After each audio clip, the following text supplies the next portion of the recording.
Thank you. Let's play ball.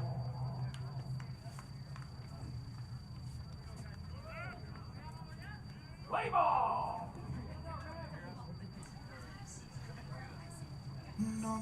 And for the 8th time in the 2022 season, this is another edition of UNLV Rebels Baseball.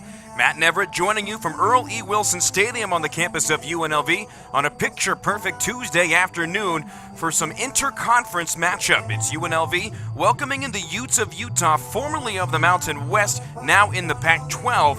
UNLV comes in 4-3 after a 20-13 record in the 2021 campaign. Utah 4-1-1. They had a 10-inning tie against Loyola Marymount earlier in the season.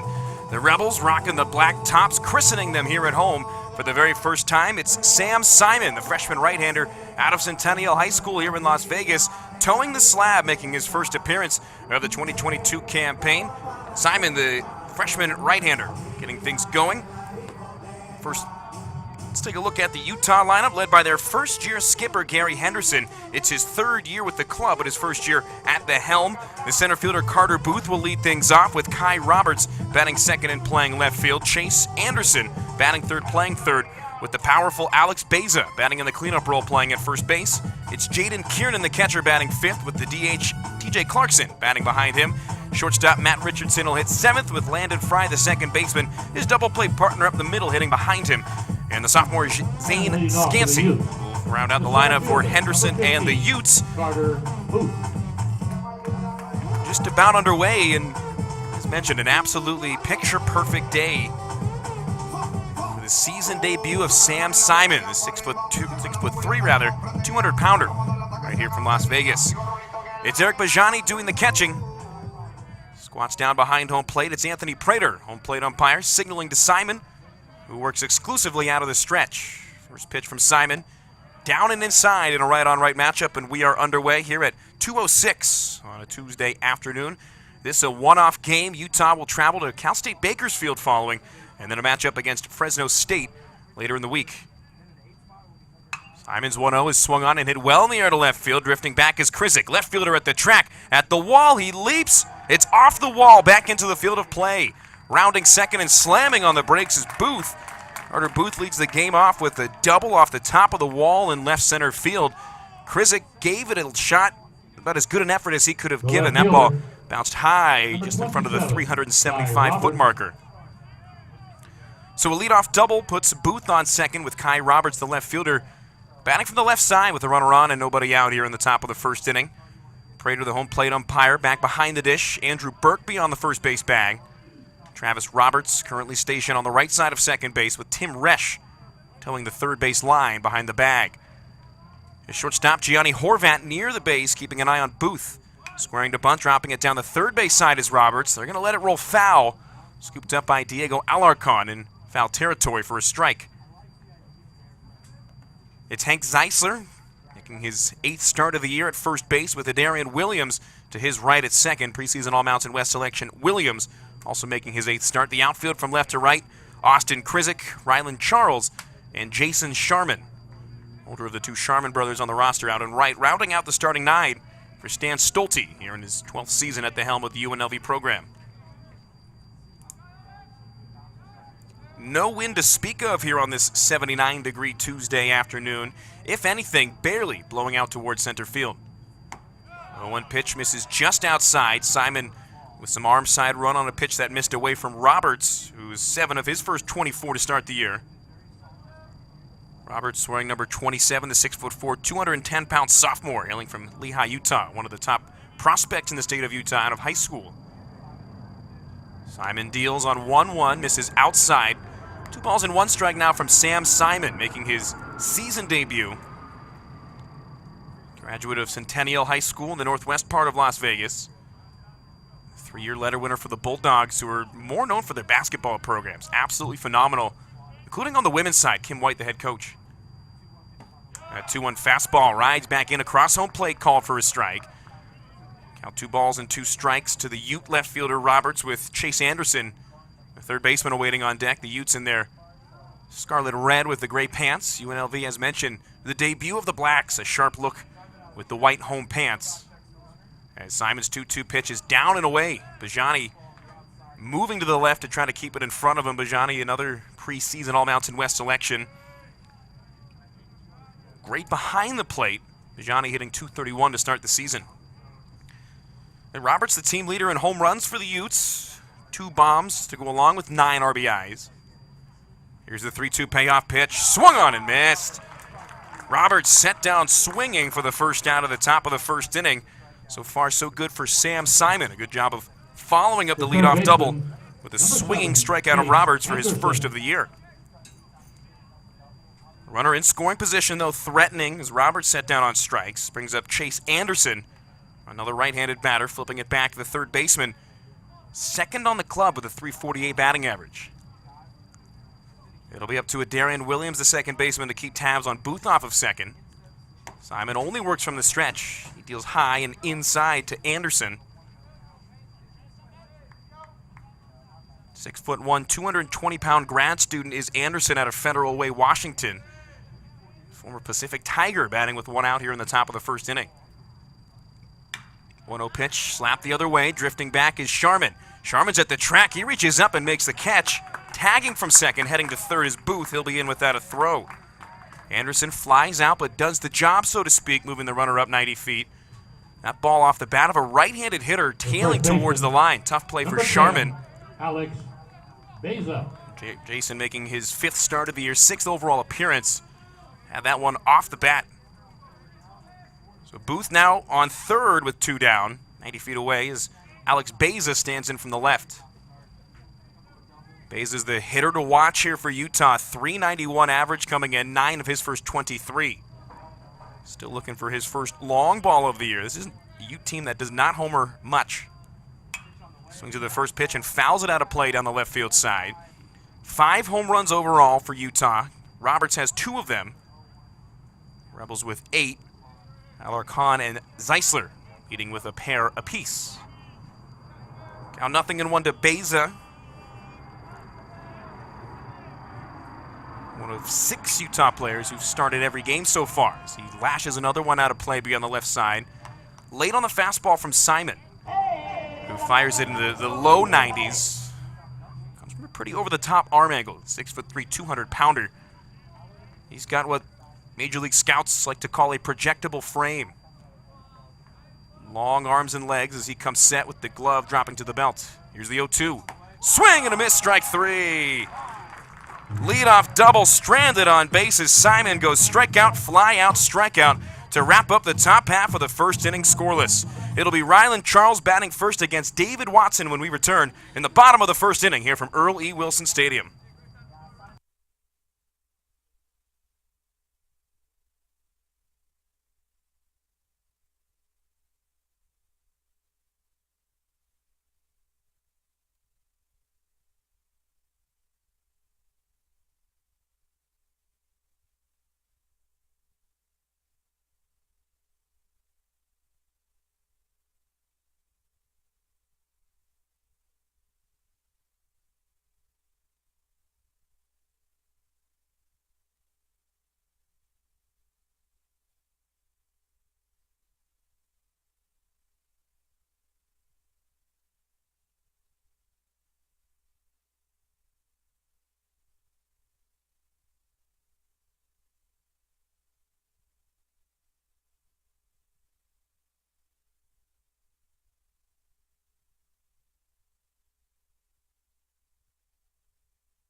Back with the bottom of inning number 1 here between Utah and UNLV. Matt Neverett joining you from Earl E. Wilson Stadium.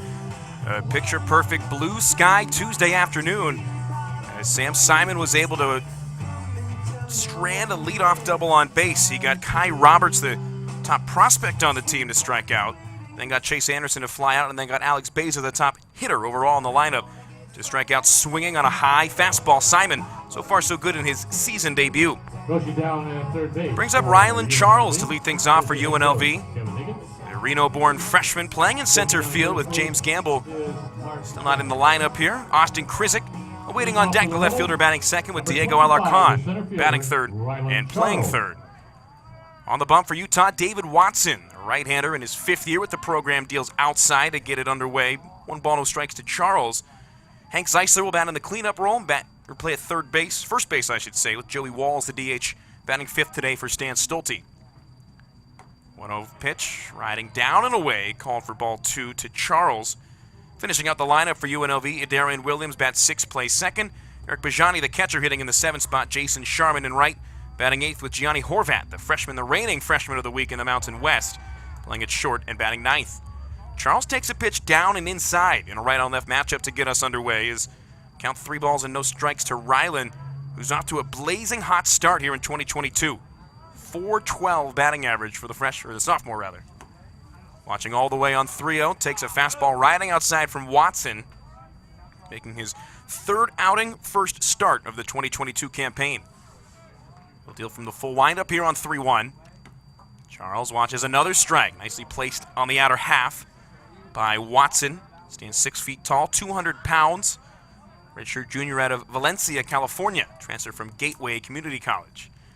Here's the 3-2 to Charles as he swings and fouls it out of play above the netting atop the third base visiting side dugout for Utah.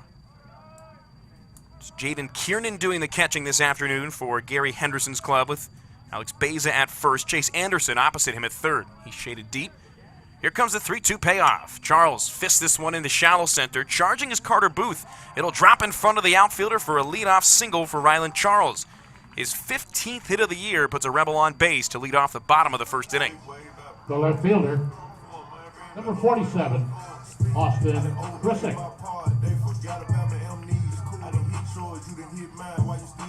Rylan Charles leads the club in stolen bases. Watch out for the outfielder on the paths as Austin Krizik stands in.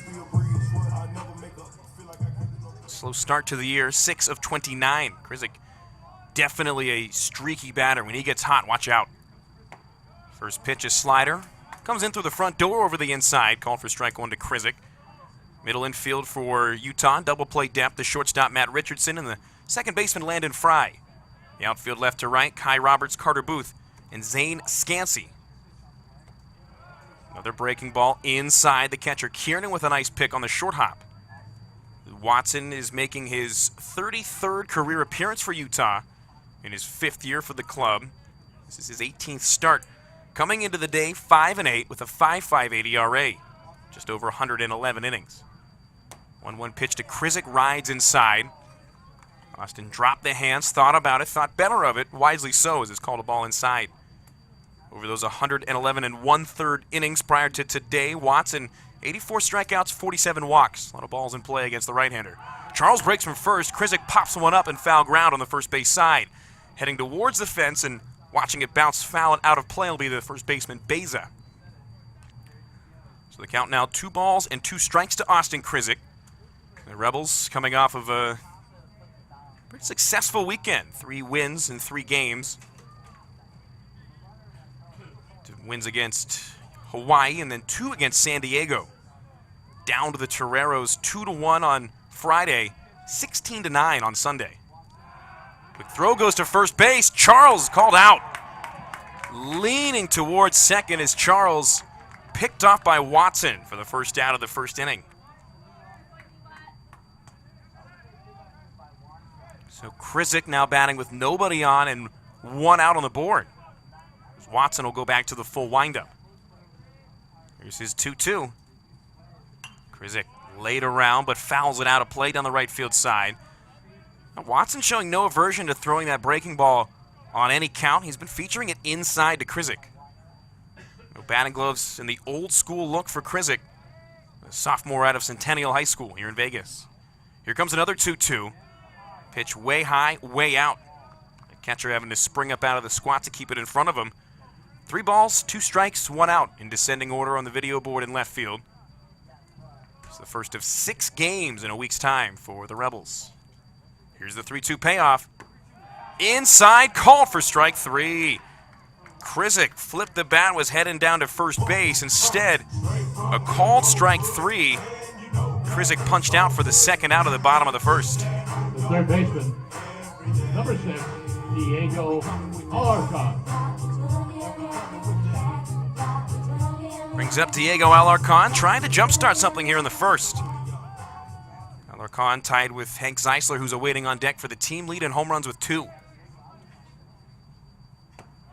There's the breaking ball. It's inside, called for a strike. So again, Watson starting out a powerful right-handed batter for the Rebels with a slider on the inner third. Alarcon watches an 0-1 fastball, nicely spotted, but down and outside from David Watson. Opponents batting .294 against him. And in over 111 innings in his career, he's given up just 10 home runs. Keeps the ball in the yard and in the field of play, typically. This 1-1 pitch is hit way high, way foul, and way gone deep beyond the right field side. Following the 3-0 weekend at the Tony Gwynn Classic, the Rebels single one-off game here against Utah. They'll welcome Cal Poly over the weekend. Alarcon checks the swing. Yes, he did, says the first base umpire Andrew Burke, as Watson takes a tumble on the hill. It'll go down as a swinging strikeout, the second strikeout of the inning overall for Watson. And the Rebels, after the leadoff single by Charles, set down in order with 2 strikeouts and a pickoff doing the damage. Numbers 5, 6, and 7 due up for Utah when we come back. We're still scoreless here between the Rebels and the Utes.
No score either way in the first inning. We're back with the top of the second. The midweek one-off matchup between UNLV and Utah. Rebels set down in order, including a couple of strikeouts in the home half of the first inning. It'll be 5, 6, and 7 to lead it off in the batting lineup for Utah. Jaden Kiernan, the catcher, digs in from the right. First pitch of the frame from Sam Simon misses outside. The right-hander misses away for a called ball 1. Kiernan, followed by T.J. Clarkson and Matt Richardson. Kiernan 7 of his first 22 doing the catching this afternoon for the visiting club as he fouls this one straight back. Looks to be off the shoulder of Eric Bajani. Kiernan, one of 4 catchers on the roster. The 5'10", 220-pound redshirt junior out of Corona, California, hitting .318 to start the year. Still looking for that first home run to go along with his 4 runs batted in. There's the 1-1. Laced out to right center field. Charging in is Charles. Still on the move. In the gap. He's able to reach up and make the catch look relatively easy. It was not, as he had to cover plenty of ground to track that one down in the gap. Charles filling in for Gamble in center field, doing an excellent job defensively. The designated hitter, number 13, T.J. Clarkson. The wind blowing in slightly from center field also. That may have impacted the flight of that ball. With 1 out, nobody on. Here's the DH, T.J. Clarkson, making his 5th outing of the year. Left-handed batter swings, lines one on the ground, third base side, and fair by about a foot as he rounds first. Stops as the left fielder Krizik fires it into the cutoff man Horvat. 1 out, single for Clarkson on the first pitch he sees in the second. To the second hit allowed by Simon so far. Although he did a good job in the first inning. Carter Booth doubled against him off the top of the wall in left center field. 3 batters later, he was out of the inning without consequence. Looking for a quick end of this second frame. It's shortstop Matt Richardson standing in the way. San Diego native, the redshirt senior Richardson, 5'10", 175-pounder.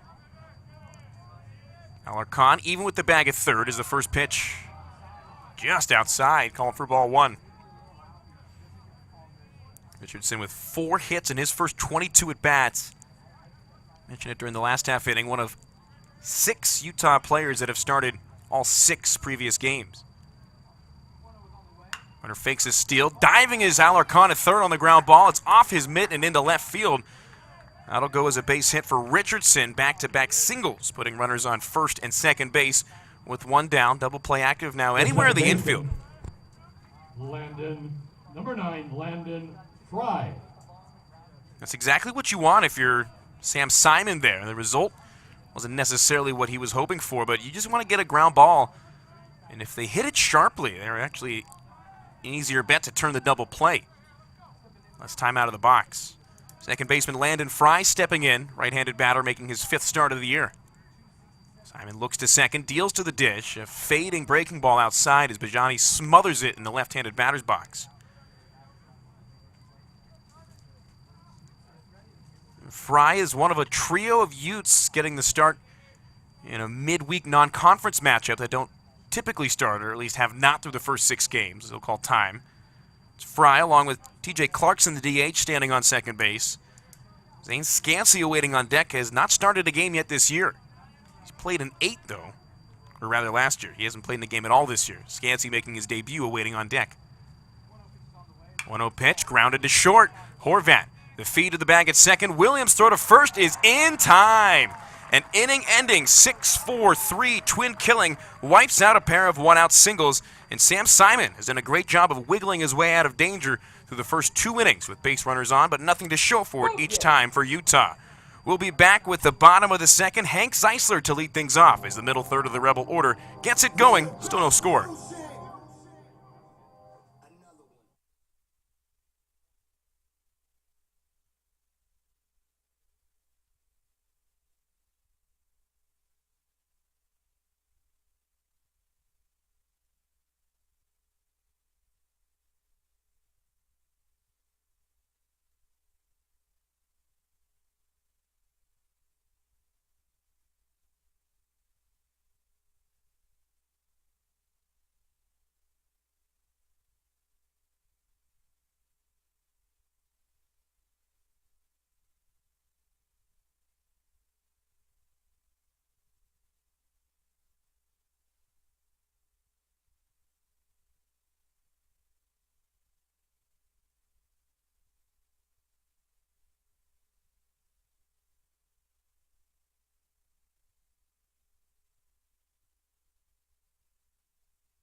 UNLV Baseball brought to you by Finley Chevrolet, located in the Southwest at 215 and South Rainbow, Nevada's #1 Chevy volume dealership. Frankly, we're customer driven. Matt Never welcoming you back to Earl E. Wilson Stadium here for a midweek matchup against the Utah Utes. For the Rebels looking for their 5th win of the season. Hank Zeisler in from the left side to lead things off. First baseman's been a major contributor to the Rebels' success at the plate this year. He swings over the first pitch, a fastball from David Watson, the right-hander, who worked through a 1-2-3 first inning, gave up a single, picked Rylan Charles off at first base, got Krisick to take a called strike 3, and Alarcon to swing at a strike 3. Zeisler, a .346 hitter so far in his first year with the Scarlet and Gray. There's a black and white today with the new-looking tops, a sharp look with the home white pants. That pitch misses outside to even it up against Zeisler. Transfer from D3 Chapman. Takes that fastball, nicely spotted by Watson, down and away. As the count goes 1-2 to Zeisler, who was one of Division III's top players in his career at Chapman in Orange, California. .334 average and 17 home runs over 4 years. Swings and misses at a pitch down in the dirt here. The throw down from the catcher Kiernan is in time. Strikeout, scored 2-3 on the putout. As Zeisler set down on strikes, it's the 3rd punch-out in a row, end of the game for Watson. Brings up Joey Walls, the designated hitter, with 1 out on the board. Walls making his 4th start of the 2021 campaign. Number 9, Joey Walls. Walls wearing number 9, serving as a designated hitter today. The junior transfer from College of Southern Nevada, Las Vegas native. First pitch, a breaking ball from Watson. It misses down and inside. Starts the right-on-right matchup. 1 ball, no strikes. Limited opportunities for Walls in his first year with the program, but he's 3 of 10 to start the year. He pops this one straight back. That'll find the seats and move the count even. A ball, a strike, in and out. You're in a scoreless bottom of the second. Walls was a major contributor in the Rebels' 3 wins over the weekend. Attended Rancho High School here in town as he takes up and outside. 2-1 count with Darian Williams awaiting on deck. Started the last 2 games of the week. His curveballs inside. Walls ahead, 3 balls and a strike. He was 2 for 4 in the final game of the weekend, the 16-9 win, including a double and a walk with an RBI included. Backs away from this fastball down by the feet. They're going to say that it did hit him, barely clipping the leg of Walls, who reaches on a hit batter. Second baseman, number 2, Darian Williams. So a chance for a Darian Williams, preseason All-Mountain West selection, another Rancho High graduate. Former high school teammates on base and in the batter's box. Walls at first, Williams hitting here with an out. Walls has not attempted a stolen base hit on the year. The first pitch is way high to Williams. Darian, meanwhile, .231 average in 26 at-bats, including a double and a single RBI. Walls held on at first by Beza. 1-0 pitch to Williams. He hacks through a fastball to even it up. Williams ranked as one of the top 50 second basemen in the country by D1 Baseball. Eric Bajani also on that list for nationwide catchers. Middle infield double play depth as this one's fouled straight back by Darian Williams. 10 triples last year. Placed him in the top 20 nationwide.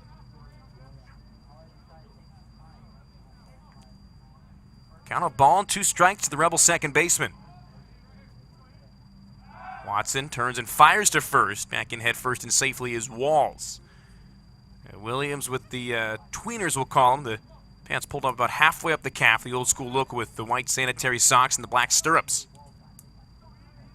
Fry shaded near the bag at second. Here's the 1-2 pitch. It'll come after another pickoff to first. Walls back in safely.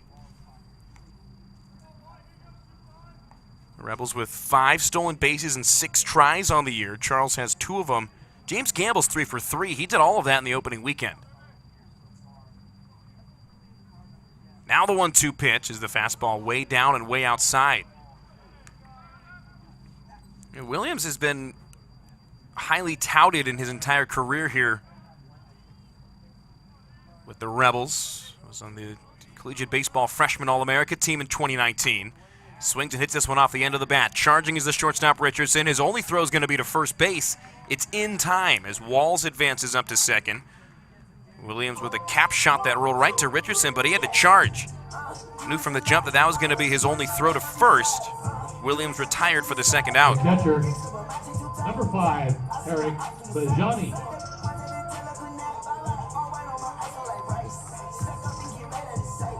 RBI opportunity for Eric Bajani. He's got 7 so far on the year. Second on the team behind Rylan Charles in the ribby category. Stands close to the box from the right side with Walls off second, checked tightly by Fry. Williams checks the swing, rather Bajani takes a called strike 1. That pitch high but in the zone. Bajani and Williams with identical batting averages coming in. They've both started all games, rather at least played in all games. Bajani watched Cole Andavogi start 1 game against Michigan State, but then came in. He swings, hammers this one to left. You can forget about it. A long ball for Eric Bajani. His second of the year puts the Rebels on top 2-0.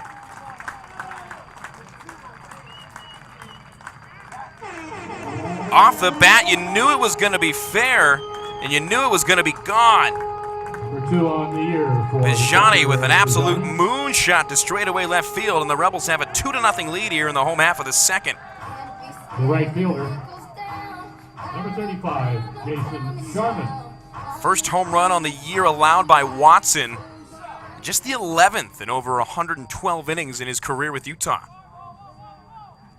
So Bajani goes Yabo. First pitch swinging is Jason Sharman. Left-handed batting right fielder slaps it foul down the third base line. So Bajani now with a team-leading 9 RBIs, usurping Charles' team-leading 8. Sharman, meanwhile, just 1 of 5, making his 5th start on the year, 6th appearance. It's a hot shot grounder right to the second baseman Fry, who fields it sidecar left. Turns and fires to first in time, but the damage done. After Joey Walls hit by a pitch, Eric Bajani leaves the yard on a 2-run bomb to left field. And after 2 innings of play, the Rebels leading Utah 2-0 on the strength of the Bajani blast.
Right fielder, number 1, Zane Scansey. Sam Simon back out for the third, pitching with a lead in his season debut. Eric Bajani with a 2-run home run to get the Rebels on the board. As first pitch is in there for a strike to Scansey. Zane Scansey, the right fielder, wearing number 1, leading things off. Numbers 9, 1, and 2 due up here for the Utah Utes, playing from behind now here in the third. Scansey pops this one straight back. Bajani loses the mask. Catcher back to the screen. And watch it bounce on the netting in front of the fan section.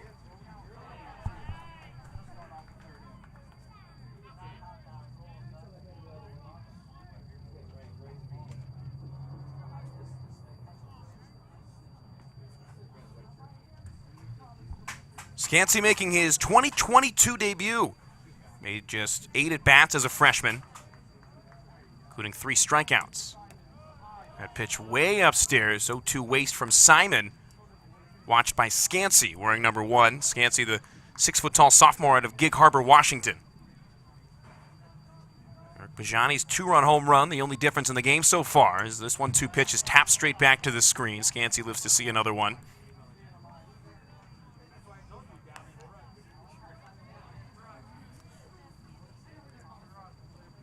A lot going on here for the Rebels here in the 2022 season, including one of the top games on the calendar, March 29th against Arizona State. Give you more details in a moment.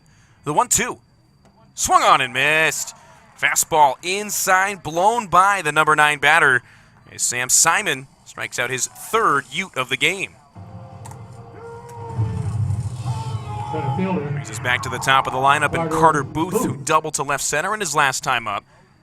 March 29th, the Sun Devils of Arizona State come to UNLV, but it won't be here at Earl E. Wilson. It's at the Las Vegas Ballpark in Summerlin, home of the Las Vegas Aviators, Oakland Athletics AAA affiliate. As Booth swings and lines one to right center. Heading back into the gap is Charles. He's not going to get it. Takes one hop off the warning track and bounces off the base of the wall. Stopping at second will be Carter Booth. His 2nd double and as many at-bats. Numbers 2 and 3 on the year. This one comes with an out here in the 3rd, and it'll bring the tying run to the plate in the form of Kai Roberts, who struck out in his only other at-bat. Tickets for that UNLV Arizona State game on March 29th on sale today, starting at $20. Now, if you have season tickets, it's included. Great benefit there. Tickets starting just $20 for general admission, $15 for high school and college students with your ID. And if you're 2 and under listening to the broadcast, you get in for free. Runner on second base with an out. Robertson from the left. Checks a swing on a first pitch. A changeup riding away from him, called for a ball. You can get your tickets at UNLVRebels.com, as well as the team's official social media channels at UNLV Baseball, at UNLV Athletics. Once again, Arizona State comes to town. Game at the Las Vegas ballpark on March 29th. It's the best ballpark in the minors. This pitch is called for a strike on the inner third. Roberts was sent down on strikes for the 8th time on the year back in the first inning. Alex Beza, the cleanup hitter, leads with 9 Ks. Count 1-1 as Simon works from the stretch. His pitch swung on and missed, diving underneath the bat of the left fielder, Kai Roberts. Long and lanky, he's 6'4", 210 pounds. He's also behind a ball and 2 strikes. Utah coming off of games against San Diego State, which featured a 7-inning loss in the last game. Roberts swings and misses at strike 3. He's set down on strikes for the 2nd time. It's the 2nd strikeout of the inning and the 4th of the game for Simon. He's 1 pitch away from stranding Boothon once again. Anderson. Standing in his way is Chase Anderson, the 3rd baseman. Anderson flied out deep to right field back in the first inning. Took a lot of ground covered by Sharman out there to track it down. Right-handed batter with a slightly open stance. Takes a breaking ball in there for a strike. Pleasure to have you with us here on a Tuesday afternoon. It's the first of 6 games on the week for the Rebels. They welcome in Cal Poly over the weekend for a 3-game set. Friday at 6:05, Saturday at 1:05. And the series finale at noon on Sunday. That pitch misses just down to Anderson. And then Utah Valley comes to Earl E. Wilson on Monday and Tuesday. Quick 2-game set beginning of next week. Conference tournament week for basketball with 5 conferences hosting their tourneys here in Las Vegas. Going to be a crazy week for anybody. Simon misses. Count goes to 2 balls and a strike on the inner third.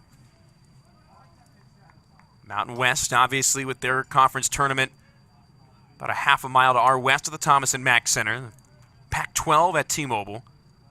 Got the WCC and the WAC at Orleans. And then the Big West taking over Dollar Loan Center Arena, the first sporting event at the brand new home of the Henderson Silver Knights. As this pitch high and tight, it clips Anderson. Looked like it got him on the shoulder. That breaking ball got out of the hand of Simon in a hurry. Anderson down to first. Runners on first and second with 2 down now. Remember, Joey Walls was barely tipped by a pitch in the home half of the 2nd inning, so each side even now, so to speak, with 1 hit batter apiece. That brings up Alex Beza, who Simon set down swinging to wrap up a scoreless first. It's Booth off second, Anderson off first with 2 down. No hold on the trail runner. Horvat, the shortstop, keeping tabs on Booth. Missing low and in a right-on-left matchup is Simon. This start for Utah, 4-1-1, their best in the last 40 seasons.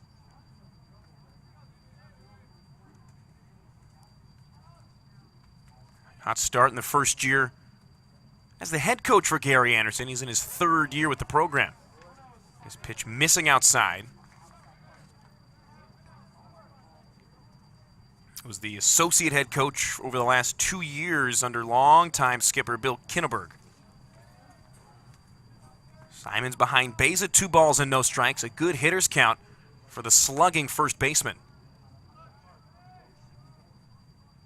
Pitch swung on, ripped to right field. That'll get down and roll all the way to the wall for extra bases.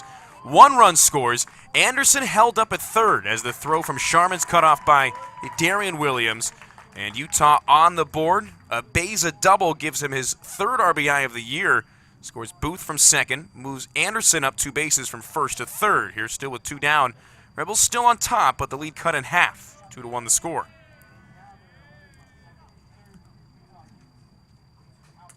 It's the 5th hit allowed by Simon. He's punched out 4 batters as well. Jaden Kiernan. Brings up Jaden Kiernan, who led the 2nd inning off with the fly out to right center field. Took a lot of ground covered by Rylan Charles as the center fielder. You can see, tune into our stream, fading rather over towards the right center field gap. Way off the line and very deep in left field is Krizik. And letter high fastball called for a strike over the outer third. On paper coming in, UNLV with a definite advantage in a lot of offensive categories. The pitching and defense, though, advantage definitely with the Utes. That curveball's blasted to left center field. Still on the move is Charles. The center fielder is going to watch it bounce off the retired number 18 for Ryan Ludwig. Breaking on contact with 2 down were both runners as Jaden Kiernan stands up at second with a 2 RBI, 2-out double, and Utah now leads 3-2. Back-to-back 2-baggers have the visitors on top.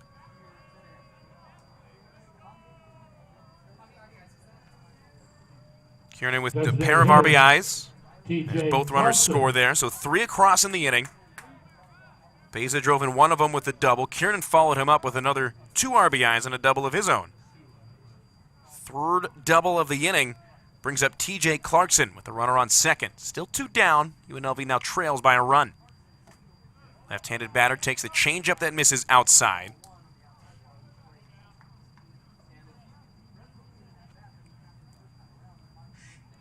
On Friday when Cal Poly comes to town,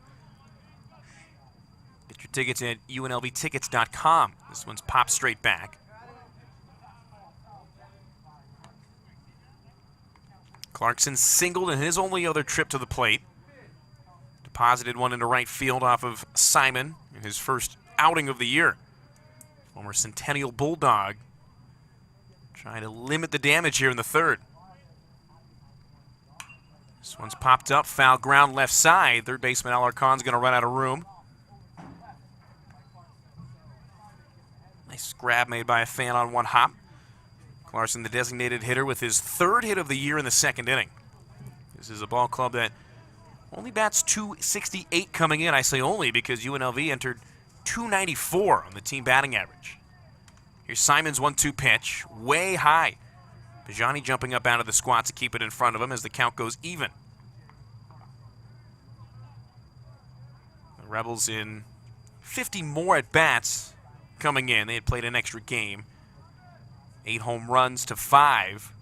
A little bit more pop in the bats of the Rebels. Another foul ball. This one laced straight back as the count remains all square. 2 balls, 2 strikes, and 2 outs here in the top of the 3rd. 3 runs already across. The big number to look at in terms of the offensive comparison, UNLV slugs .456 coming into the day, just .390 for Utah. A lot of singles, although today they've been driving the ball all around the yard with 4 doubles total. Line drive, center field, that drops for a hit.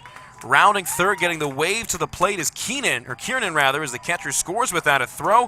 It's now a 4-run 3rd inning as TJ Clarkson moves to 2 for 2, gathering his 2nd RBI as Kiernan scored easily from second base.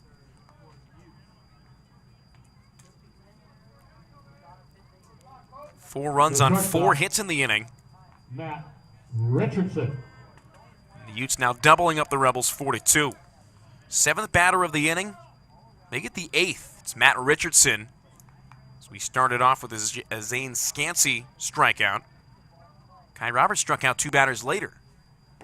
First pitch, low and outside. The right-on-right matchup starts out 1-0. Richardson playing at shortstop today, as he has in every game so far for the Utes. Yanked one fair down the 3rd baseline past the diving 3rd baseman Alarcon. A holy roller that found the corner as he hits this one in the air to left. Heading back is Krizik. He'll turn around and watch it bounce off the wall. Rounding second, heading to third is Clarkson. He's held up as the throw goes to the cutoff man Horvat. It's the 4th double of the inning as Richardson's now 2 for 2. 2-base advancement for Clarkson. Nothing hurt necessarily on that play, with Simon needing just 1 pitch to get out of the inning theoretically. Landon Fry. And I'll bring up the 9th batter of the inning as Landon Fry digs in, watches the catcher Eric Bajani head out to the mound. Quick word for Simon as The grizzled veteran, if you will, Bajani, the senior, out to speak with the true freshman, Sam Simon. It's Richardson off second after the double. Clarkson off of third. Drove in a run on a base hit. Landon Fry, the number 8 batter in the lineup, grounded into an inning-ending 6-4-3 twin killing to wrap up the 4-batter second. Slightly closed stance from the right side as Simon comes set working out of the stretch. First pitch, hit in the air to left. Krizik tracking back towards the track, slows up, reaches up, makes the catch with both feet on the warning track just shy of the 375-foot marker. Overall, 9 batters come to the plate, 4 runs on 5 hits, including 4 doubles. And the Rebels with some work to do when Gianni Horvat leads us off in the home half of the third, trailing by a 4-2 score.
Gianni Horvat.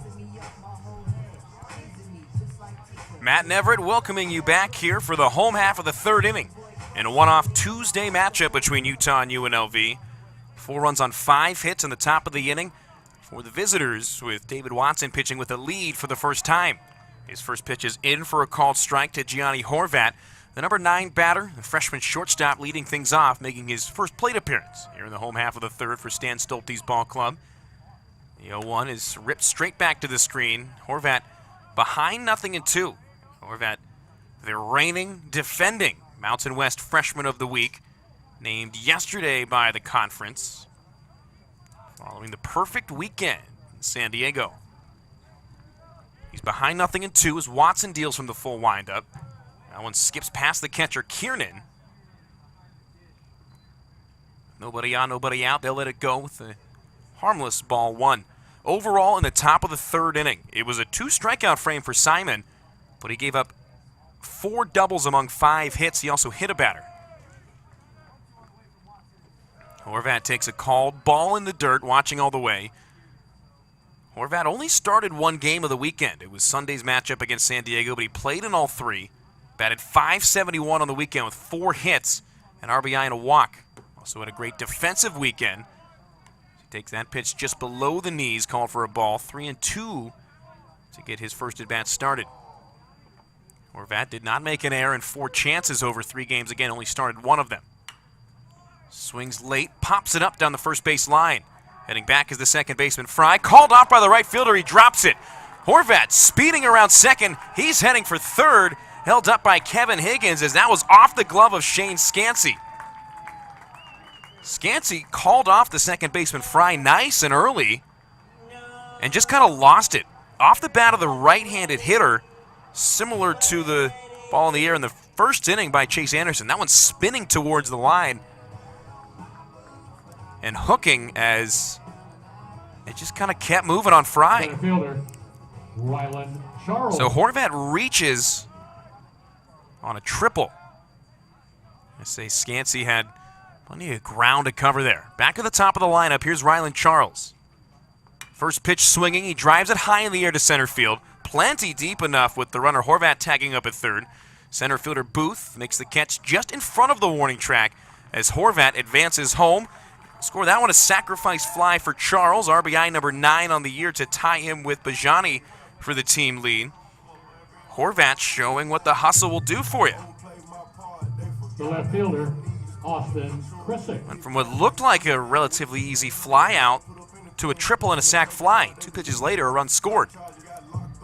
Rebels down by 1, 4-3 the score. Austin Krissick batting with nobody on ahead of him. Watching all the way on a first pitch fastball inside. Krissick struck out looking on a full count fastball in on the knees back in the first. Swings at this pitch above the letters and pops it up shallow to center. Charging is the center fielder Booth, still battling with the sun. He'll reach up with one hand above the left shoulder and make the catch. Back-to-back flyouts to center from Charles and Krissick. Charles gets credit for a sacrifice. Krissick moves to 0 for 2 with the strikeout and the aforementioned pop-out. The third baseman, Diego Alarcon. Trying to extend the frame will be Diego Alarcon, the third baseman who struck out swinging on a pitch above the letters in the first.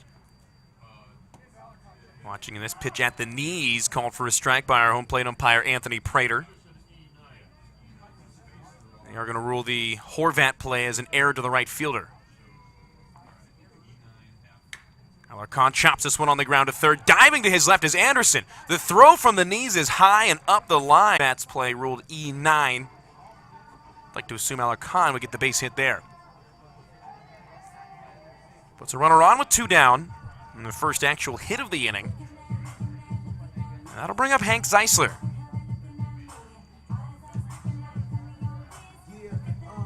The mulleted first baseman digs in from the left side with 2 outs. And Diego on first base. Good sized lead for him. Now batting for the Reds, Zeisler takes a fastball on the outside, clipping the black of the outside of the plate. Zeisler. Hank Zeisler struck out swinging to lead off the second inning. Now, Watson struck out 3 batters over the end of the first and the beginning of the second in order. Since then, nothing. A lot of balls in play, typically. And we're seeing that here in the second time through the lineup. Zeisler, though, takes a called strike on a fastball down and away. Nicely spotted by Watson in his 5th year with the club. A year ago, 2-7 with a 5.68 ERA was Watson. 12 outings, 11 starts. Zeisler taps this one straight back. Ball and 2 strikes the count to the Rebel first baseman. 52 1/3 innings last year, a career high for Watson. Struck out 32, walked 19. That strikeout total 1 more than his previous high. That walk total 1 less than his previous high. Drifts a changeup down and outside. The catcher Kiernan falling over to his left to keep it in front of him. With a 1-2 count to Zeisler. Alarcon 0 for 1 in stolen bases on the year. It was a botched hit and run in that first Michigan State set. 1-2 to Zeisler, just outside. Great command of the strike zone from Zeisler. We saw it in the opening series against Michigan State. Had 17 home runs and 76 RBIs over 4 years at Chapman College. The 2-2 pitch hit in the air to left. Drifting back will be Kai Roberts, still on the move, communicating with the center fielder Booth. This ball sneaks over the fence.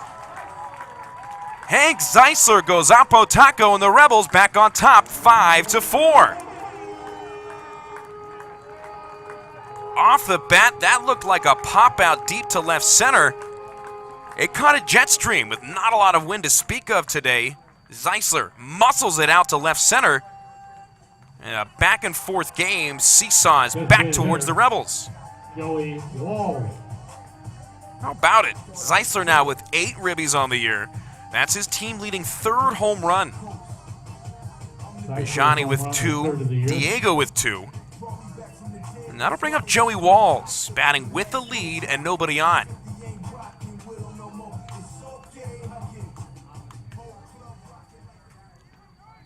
Hank Zeisler, as strong as they come. And it's interesting talking with the coaching staff about how they kind of connected. They owe a fruit basket to Jack Thomas Wald. Really started the connection between Zeisler and the UNLV coaching staff when they played together in the Northwoods League last summer. Pitch misses inside to Joey Walls, who's without an at-bat. Was hit by a pitch in the second inning. Checks the swing. He'll peel down to first base. Andrew Burke says that he did not go around. Walls was able to check on the check swing. Moves ahead 2 balls and no strikes in his 4th start, second at-bat of the day. Swings, hammers one. You can forget about this one. Joey Walls with a line drive that clears the wall, and the Rebels now on top by 2. Back-to-back and belly-to-belly, Zeisler and Walls leave the yard to left. Walls' first home run with the Rebels extends the lead to 6-4. First home run for Joey Walls. The long ball out to play on a Tuesday afternoon. It's the 3rd of the game for UNLV.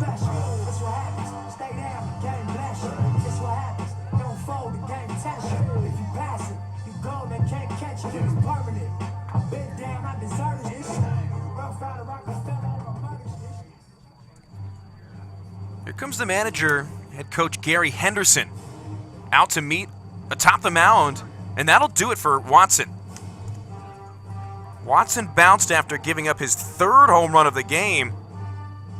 Southpaw jogging out of the Utah bullpen here with 2 outs in the home half of the 3rd inning in what's been a bombastic frame for the Rebels thus far. Micah Ashman out of the bullpen, onto the mound. We'll give you the line on Watson as well as what to look for Ashman when we return. A pitching change after a 2-home run 3rd. We'll be back.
Darian Williams. David Watson bounced after 2 2/3 innings. He's the pitcher of record for the Utes after giving up 6 runs, 4 earned over 2 2/3. He allowed 4 hits, didn't walk anybody, struck out 3 of the first 4 batters he faced, and didn't strike out anybody since then. It's the lefty Micah Ashman against Edarian Williams. Left-on-right matchup here with 2 outs, nobody on in a 6-4 ball game. First pitch from Ashman out of the bullpen is a called strike. Left-hander wearing number 41, 6'7", 200 pounds. The long and lanky Sandy, Utah native. Deals on 0-1 as Williams takes outside. Watson, again, excellent through the first. Couple of strikeouts. He got Zeisler to strike out swinging in the second. And following that, just a whole bunch of balls in play against him, including 3 home runs, 2 in the 3rd inning alone. Williams hits a hot shot grounder, sneaks it through the left side of the infield. Darian Williams gets in on the hit parade. Sees the lefty come to the mound and rips it down the third base side. That'll bring up Eric Bajani catcher who homered his only other at-bat back in the second. One note handed over by the Utah Sports Information Director Ryan Gallant. That error made on the Horvat pop fly to right was the first Utah misplay defensively since the 7th inning of a game against Loyola Marymount on the 20th of February. It was 31 innings inning-free, or error-free, I should say, as batter Bajani takes outside. They played a perfect weekend against San Diego State defensively. This is a good fielding team, both good fielding teams here at Earl E. Wilson Stadium today. Big leadoff first for Darian Williams. The lefty Ashman deals down and away to Bajani, who's ahead 2 balls and no strikes. Watson on the hook for the loss if this score holds. 6 runs on 7 hits for UNLV. 4 on 8 for Utah. Sam Simons spread them around. Ashman comes set looking to first. Now deals to the dish as Bajani pops it straight back. 2 balls and 1 strike. The count to a Rebel backstop who's played in every game, has started all but 1. His 2nd home run of the year. Drove in runs number 8 and 9 as he drove in Walls from first. It's Williams on first here in the 3rd. The 2-1 pitch. Swung on, lined up the middle, fading and dropping in front of the center fielder Booth for a hit. Zooming around second and into third, standing up without a throw is Darian Williams. Had the benefit of breaking on contact, but he was thinking third the whole way. 2nd hit of the game for Bajani is his 8th of the year, and the 9th batter of the inning, Jason Sharman, stands in from the left side. Both teams sending at least 9 batters to the plate here in the 3rd. The Utes sent exactly 9. This is the 9th batter here for the Rebels with 2 down and 4 runs across on 2 home runs here in the 3rd. Jason Sharman now batting for UNLV. Runners on the corners, the catcher Jaden Kiernan out with a series of signs for the infielders. Sharman getting loose in front of the left-handed batter's box. There is action in the Utah bullpen down the 3rd base side. Ashman, the southpaw, comes set looking at first base. First pitch hit back up the middle by Charles, scooped up by the second baseman Fry. He'll go the short way to the shortstop Richardson standing on base. Both teams send 9 batters to the plate here in the 3rd inning. The Rebels scoring 4 runs, including 2 long balls. Zeisler and Walls going back-to-back. 2 of the 5 hits in a row, plating 4 runs and giving the Rebels a 6-4 lead after 3 innings of play. Back with the 4th when we return from Earl E. Wilson.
A new arm atop the mound, it's Josh Sharman.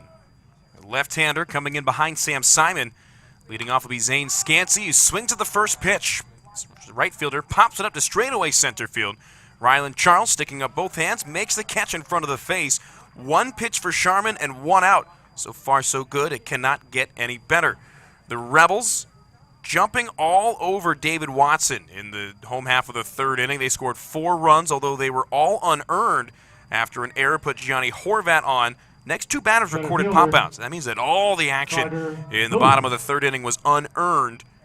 Here in the top of the fourth, it's Sharman pitching to the top of the lineup, Carter Booth. Booth's doubled twice, both off of Simon. He'll watch a fastball down the heart of the plate, called for strike one. The final line on Simon, who will leave with a no decision after only tossing 3 innings, 4 runs all earned on 8 hits, no walks, and 4 strikeouts in his UNLV debut. Sharman fades a changeup away from the right-handed batting Booth, gets him to swing and miss, and he's ahead. No balls and 2 strikes. Josh watched his brother Jason, who's starting in right field, ground out, do an inning-ending fielder's choice to cap off the 4-run third. This one's popped up, right side and shallow. Second baseman Williams heading out into the outfield, has a read on it, backs up, reaches up with one hand to make the grab. Booth retired for the first time today. So far, so good once again for Sharman. Quickly 2 up and 2 away. Here's Kai Roberts. 2 of the 4 salmon strikeouts were to the number 2 batter, Roberts. The left fielder, Kai Roberts. Sharman in his first inning atop the bump, the 5'11 sophomore out of Desert Oasis High School here in town. Working exclusively out of the stretch. His first pitch to Roberts. Down and away. Bouncing a curveball in, blocked by Eric Bajani. This is the 3rd appearance for Sharman on the year. Looking to bring down his 12.6 ERA. He was knocked around a bit against San Diego over the weekend. That 1-0 pitch is blown by a swinging Roberts. Having trouble putting the ball in play today is the left fielder. 0 for 2. He's behind, or I guess even here, 1-1. Sharman in 5 innings coming into the day. 1 strikeout and 9 hits allowed. 9 runs, 7 earned on the year. This 1-1 pitch hit back up the middle. Grabbed on the third hop by the shortstop Horvat, whose throw to first is in time on a bang-bang play. Roberts sent down 6-3 in the scorecard. And Josh Sharman threw an easy-breezy 1-2-3 top of the 4th inning. Gianni Horvat to lead it off in the bottom of the 4th. UNLV on top by a 6-4 tally.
The right fielder, Gianni Horvat to lead off here in the bottom of the 4th inning. Matt Neverett welcoming you back to Earl E. Wilson Stadium. Here in a battle between former Mountain West foes, Utah and UNLV. Utah, of course, matriculating to the Pac-12. As this one's fouled out of play by Horvat, who reached on an error in the 3rd inning. It was the first error since February 20th. 31 clean defensive innings for the Utes, broken up on a twisting fly ball to right, misplayed by the right fielder Scansey. He's been lifted from the game after his pop-out in the top of the frame. As Horvat takes down low, ball and a strike. It's number 21, Dakota Duffalo. Spelled like Buffalo, but pronounced Duffalo. 6'1", 185-pound redshirt freshman out of Mesa, Arizona, takes over in right for Scansey, who led off the top of the 4th inning with the pop fly. We'll see Duffalo later on in the top of an inning. As Horvat takes away 2 balls and 1 strike. 9-1-2 due up for the Rebels. Horvat followed by the top of the lineup in Charles followed by Austin Krizik, first 3 batters of the inning. Second inning of work for Micah Ashman on the hill, as Horvat pops one down the right field line once again. A chance for Duffalo into the game, battling with the sun, just in front of the warning track. Makes a catch on another ball that was twisting towards the line off the bat of Gianni Horvat, who's now 0 for 2. He did score the run on a Ryland Charles sac fly.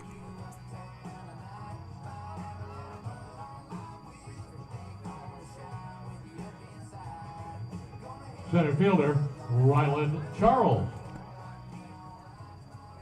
Back at the top of the lineup, it's Ryland Charles, 1 for 1 officially. Drove in a run on a sacrifice fly back in the third. Got the scoring started in a 4-run frame. Squares to bunt, drops a good one down the first base line. Speeding past the first baseman, Beza, who dives and can't make the tag. Ryland Charles with his second hit of the game on a bunt. Picture perfect down the first base side. Gave it a little lean around the first baseman, Beza, as he's safe at first for his second hit of the game. That'll bring up Austin Krizik with an out and a runner on here in the bottom of the 4th inning. Overall, 6 runs on 7 hits for the Rebels. They're being out-hit by the Utes, who have 8. They've only been able to score 4 runs. They were all in the 3rd inning off of Sam Simon. Austin Krizik in from the right side, 0 for 2 thus far. Ashman takes a call, or delivers a call strike, I should say, to Krizik. Horvat popped out to right to begin the inning. Charles then bunted his way on. Krizik is 0-2 with the backwards K. Took a called strike 3 in the 1st inning. He popped out to shallow center field for the second out of the 3rd. Quick throw to first sends Charles scrambling back in safely. Krizik, another Las Vegas native, one of 14 on the roster for UNLV. Rests the bat on the right shoulder, now picks it up as the lefty Ashman comes set. Long look to first base as Charles breaks. The throw goes to first. First baseman Baze's throw is grabbed by the shortstop Richardson, now chasing down, fakes the throw, applies the tag to Charles, and it was Richardson that takes a tumble. The two kind of exchanging words as Charles walked slowly back to the first base dugout. He tried to slam on the brakes, and Richardson, still with plenty of momentum going, retires him. So the putout goes 1-3-6 on the scorecard. Second time, or that'll go down as a caught stealing. 1-3-6 as Charles broke with the move. So now 2 down. Count 0-1 to Krizik. Nobody on base. Open stance for the outfielder as he swings. Can't connect on a pitch, diving underneath the bat. Not a big body on Austin Krizik, but he drives the ball well. 5'8", 185-pounder out of Centennial High School. Krizik really found his stride last year. Did a great job, as many of the Rebels bats did towards the end of the season. So he'll take away, brings the count 1 ball, 2 strikes. It was Krizik along with Ryland Charles tearing the cover off the ball at the end of the year last year. Darian Williams had an outstanding end to this 2021 campaign also. 1-2 pitch. Curved ball hit off the end of the bat, popped it out to right field for a foul ball. Krizik has started every game this year in left field. No home runs to go along with 4 RBIs entering into today's action. Looking to reach for the first time with 2 outs and nobody on. UNLV on top by a pair in the 4th inning. 1-2, he sticks the bat head out, pokes it straight back. The foul ball will keep Krizik alive. He was the top Rebel batter with 3 hits and 6 at-bats in the 16-9 win on Sunday against San Diego. Drove in 3 runs, his first RBIs since opening day. The win against Michigan State on the 18th, the only win for the Rebels in that opening set. They've since picked it up, especially at the bat. After a pair of foul balls, Ashman comes with another 1-2. Line drive, straightaway center field, backing up his booth, still on the move. He leaps, watches it go as it bounces off the base of the wall. Rounding first and into second with a 2-out stand-up double is Austin Krizik. His first hit of the game is his second double of the season, and the Rebels look to add on here with 2 down. Brings up Diego Alarcon, the third baseman. Diego Alarcon. Diego, 1 of 2. Single, scored on the Hank Zeisler home run in the 3rd. After striking out in the 1st inning against David Watson. Both teams in the bullpen. Watson lasted 2 2/3 innings. Sam Simon lasted a full 3. That'll bring out the manager, Gary Henderson. That'll also bring out another arm from the Utah bullpen in left field. Second pitching change of the game for the Utes, as it's number 14, Dane Baker, coming in. Gilbert, Arizona native, taking over with 2 outs here in the bottom of the 4th. We'll be back following this pitching change. This is UNLV Baseball.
From number 41, Micah Ashman, to number 14, Dane Baker. Second pitcher out of the bullpen for the skipper, Gary Henderson. Comes into a 6-4 ball game with Austin Krizik on second. Can't quite close the book on Ashman just yet. If Krizik were to score, it would be the final run charged to Ashman, the reliever. So far, he's not allowed any earned runs.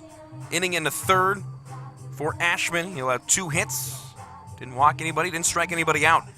Baker, in his first year with Utah, the 6'2", 192-pound right-hander out of Corona, California, transfer from Santa Ana Community College, facing off against Diego Alarcon, the JUCO transfer himself, here with 2 outs and a runner on second in the 4th. Baker working out of the stretch, looks back to second, deals. Alarcon leans away from a pitch high and tight.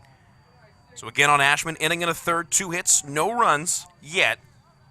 No walks and no strikeouts. But the book not closed on the lefty Ashman. The righty Baker making just his 2nd outing of the season. Fry, the second baseman, standing near the bag. Richardson well away from it with the right-handed batter in. 1-0 pitch way high from Baker. Only other appearance for the right-hander on the year was in the tie against Loyola Marymount. It was the final game, a getaway day game that went through 10 innings with the score knotted at 9 runs apiece.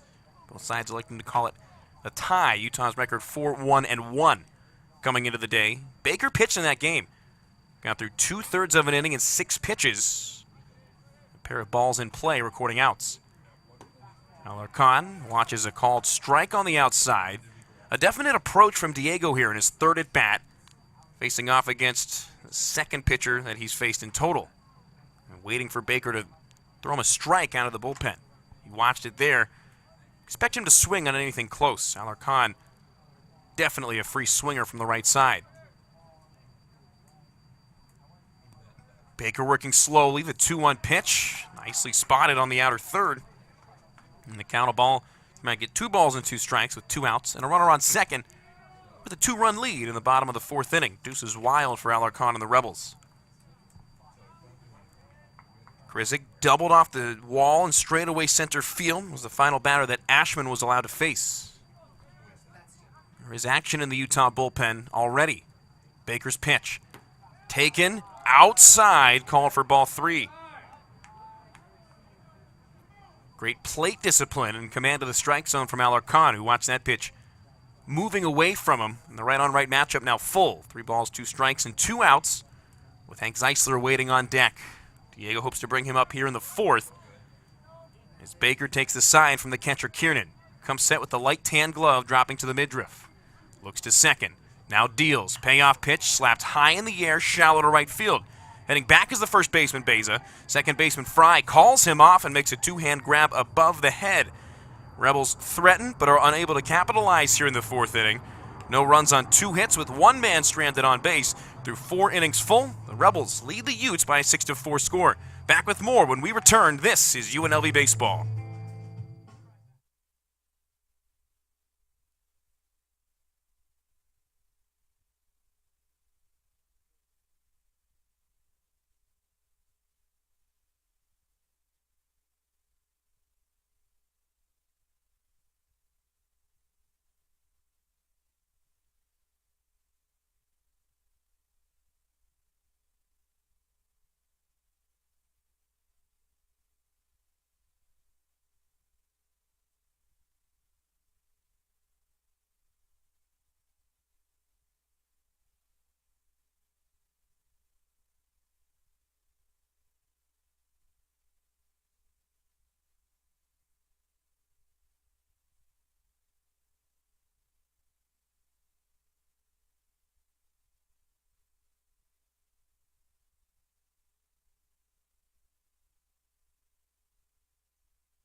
Parkway Tavern, official partner of UNLV Athletics and your official home of Rebels on the road.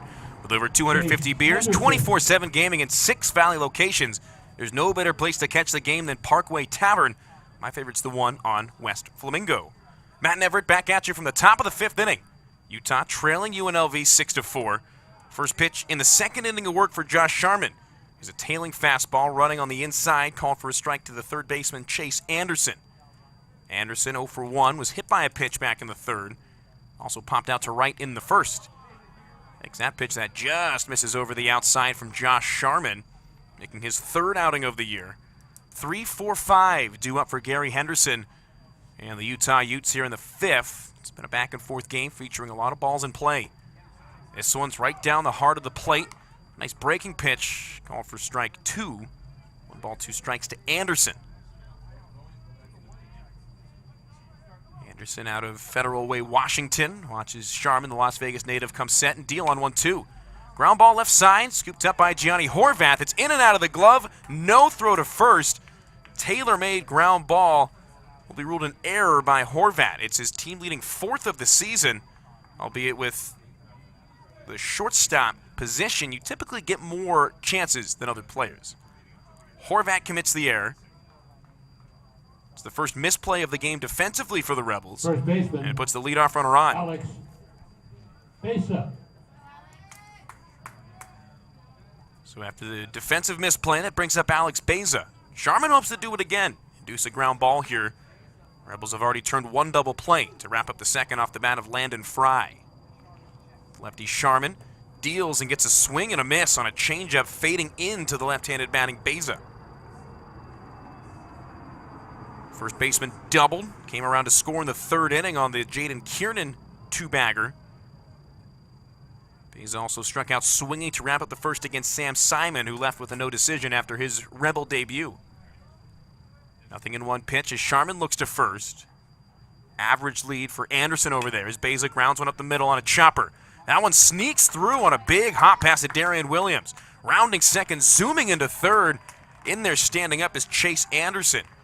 That bounding ball had a little bit of heat to it. It hit on the dirt right in front of the bag and skipped right past it Darian Williams, who was shaded deep, played it deep, thought he might have had a chance. But the single is the 2nd hit of the game for Beza. Moves Anderson first to 3rd. The catcher, Runners on the corners with no outs. Here in the top of the 5th inning. Kiernan. Go-ahead run at the plate in the form of the catcher, Jaden Kiernan. The Rebels will like to trade 2 outs for the run here. On a ground ball, he would definitely spin it up the middle. Holding on at first is Zeisler. It's the right-handed batting Kiernan.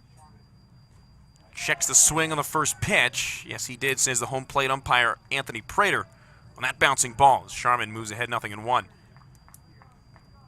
Kiernan drove home 2 on a 2-bagger in the third. RBIs number 5 and 6 on the year. Kiernan, the Corona, California native. Sharman picks to first, back in sliding, and safely is Beza. Sharman's given up multiple runs in each of his prior outings this year.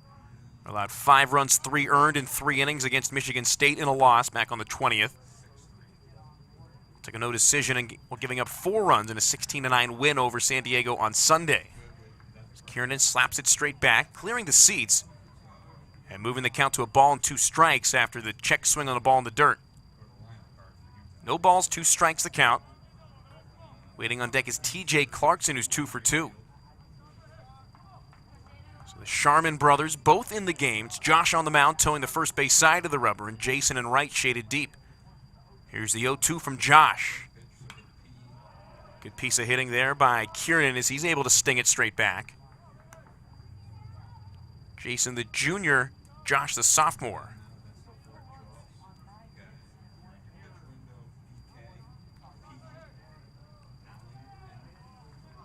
Both left-handed.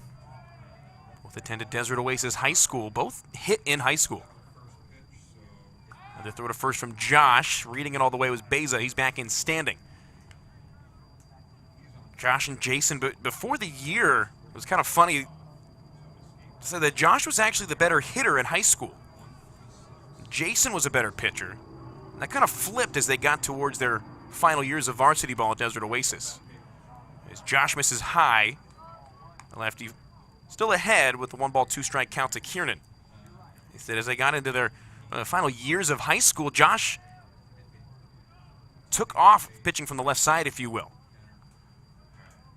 Jason shaded deep and towards the line and right. Same deal with Ryland Charles in center. Here's another 1-2. Swung on in line to center field. Charging it is Charles. It's going to drop in front of him for an RBI base hit, with the runner Anderson scoring easily from third. It's now a 6-5 ball game. Utah refusing to quit. They scored 4 runs in the third, and they've put their first 3 runners on here in the 5th inning. Back-to-back singles following the error by Horvat. RBI number 3 on the game and 7 on the year for Kiernan. Designated hitter. He's 2 for 3 with a single, a TJ double, Clarkson. and a fly out to straightaway center field. Brings up TJ Clarkson, who's also having a day at the dish, 2 for 2 with a pair of singles. A couple of bodies moving in the right field bullpen for UNLV, but nobody throwing as of yet. Same story in the Utah bullpen. Number 28, Jaden Harris up. Looks like he's stretching out. As Dane Baker came in, recorded 1 out, and the only batter he faced. Got Alarcon to pop out to second to end the 4-batter 4th inning. Sharman and Bajani hoping to get on the same page. The preseason All-Mountain West catcher heads out to talk to Josh Sharman. Quick meeting.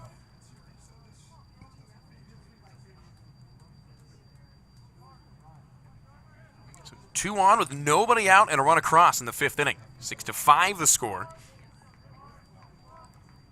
It's the 10th hit for the visiting Utah Utes. UNLV matching them with 10 of their own. Left-on-left matchup. A check swing. Dribbler to the right side, right to a Darian Williams, who fakes the throw to second. Almost a backhand flip. Realized he didn't have time. Turns and fires it to first base. That one was hit too slowly for Darian to do anything except charge it. And with the runner Kiernan advancing in front of him, given the base path, Williams smartly laid back and took the 1 out. As Beza goes to third, Kiernan goes to second. Clarkson grounds out for the first out of the 5th inning. Brings up Matt Richardson with the tying run on third, go-ahead run on second in scoring position. Richardson 2 for 2, as was Clarkson heading into that last at-bat. Richardson, the shortstop, takes outside. Richardson now batting for the Utes. Called ball 1.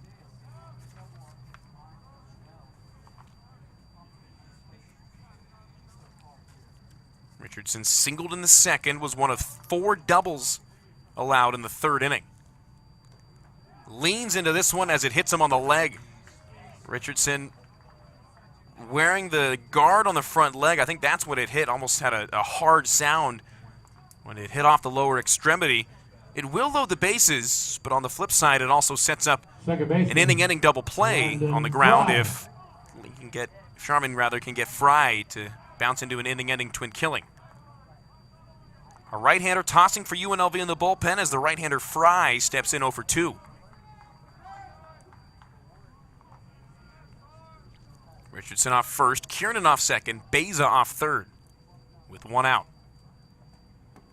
First pitch just down to Fry. Fastball nicely spotted at the knees, taken for a called ball 1. Tall right-hander getting loose. Down 1-0 to Fry, spelled F-R-E-I. That breaking ball stays up and away. The left-on-right matchup was the 2 balls and no strikes with Sharman falling behind. Peyton Fuller getting loose. The former Oregon Duck looks to be the next man up out of the bullpen for Stan Stolte. Fuller, number 40, right-hander warming up. No action as of yet in the Utah bullpen beyond the left field fence. The throw goes to first. Zeisler got him. There was no ruling from the first base umpire Burke for a couple of seconds. I think he wanted to see if Zeisler held on to the ball. And now they're going to ask for a second opinion. And I don't know if Burke was 100% sure. It's tough to see for any umpire because the first baseman's back is towards you in a situation like that as he applies the tag. The skipper, Gary Henderson, out as he called Burke over immediately. The runner, Richardson, has not vacated first base yet. And now Henderson doing what you're supposed to do as a manager in this situation, just trying to get the umpires to meet. Although really the only umpire with a view of what had happened was the home plate umpire, Anthony Prater. Sometimes these guys don't necessarily want to overrule each other if they are not 100% sure. It's similar to a video review in football. If there's not 100% empirical evidence to overturn the call, they're going to stay with what the ruling on the field is. So we'll see as all 4 umpires meeting between home plate and the mound. As of now, Richardson picked off for the second out of the inning. But Richardson has not left the base yet. And this is a longer meeting than most of these umpire huddles typically are. They're going to keep the call on the field and rule Richardson picked off. 1-3 goes the putout. Richardson slow to leave the bag, even slower to jog towards the third base dugout. But that's a big-time second out because now any ball in play could end the inning. Second baseman, Landon Fry. Ryland Charles was picked off in the first. He was caught stealing on a pickoff in the fourth. So that's the first revenge pickoff, if you will, for the Rebels. Richardson set down. The count 2-0 to Landon Fry after all that. Sharman deals. Breaking ball coming in through the outside. Nicely spotted over the outside part of home plate. 2 balls and 1 strike now. The count to Fry, who grounded into a 6-4-3 double play to end the second. Also ended the third with a fly out to left. Count 2-1 as Sharman fires just downstairs. The batter, Fry, almost went down and tried to golf that, but instead he watches a called ball 3, still well ahead in a good hitter's count, if you will. It's Beza off third, Kiernan off second. They both singled to reach. 1 run already across in the inning. Here's the 3-1 from Sharman. Down and away, the changeup called for ball 4. So Fry reaches for the first time. That'll reload the bases with 2 outs. That'll bring in the right fielder, Dakota Duffalo. Duffalo's first at bat. Zane Scansey. Dakota Duffalo, the right fielder, batting from the right side for the first time. Duffalo, 6'1", 185-pound right-handed hitter out of Mesa, Arizona. So Scansey's day is done after an 0-for-2 performance. Duffalo, the right fielder, stuck the hand out to call time. It was not granted. The umpire does not have to give you time. Common misconception. As Sharman steps off the back of the mound, and now Corey Vanderhook out from the first base dugout. Vanderhook out to meet with Sharman, also buy some time for Peyton Fuller. and Stan Stolte in behind him. So we'll see if they make the change. Stolte meeting with the home plate umpire Anthony Prater, while Corey Vanderhook meets with Sharman in the infield atop the pitcher's mound. Fuller's been warming up for just about a minute in right field. We'll see if they make the call.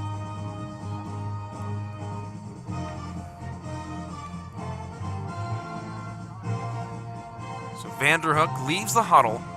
We'll have no change, at least as of right now. Batter's number 21, Dakota Duffalo. Brings Dakota Duffalo back to the plate.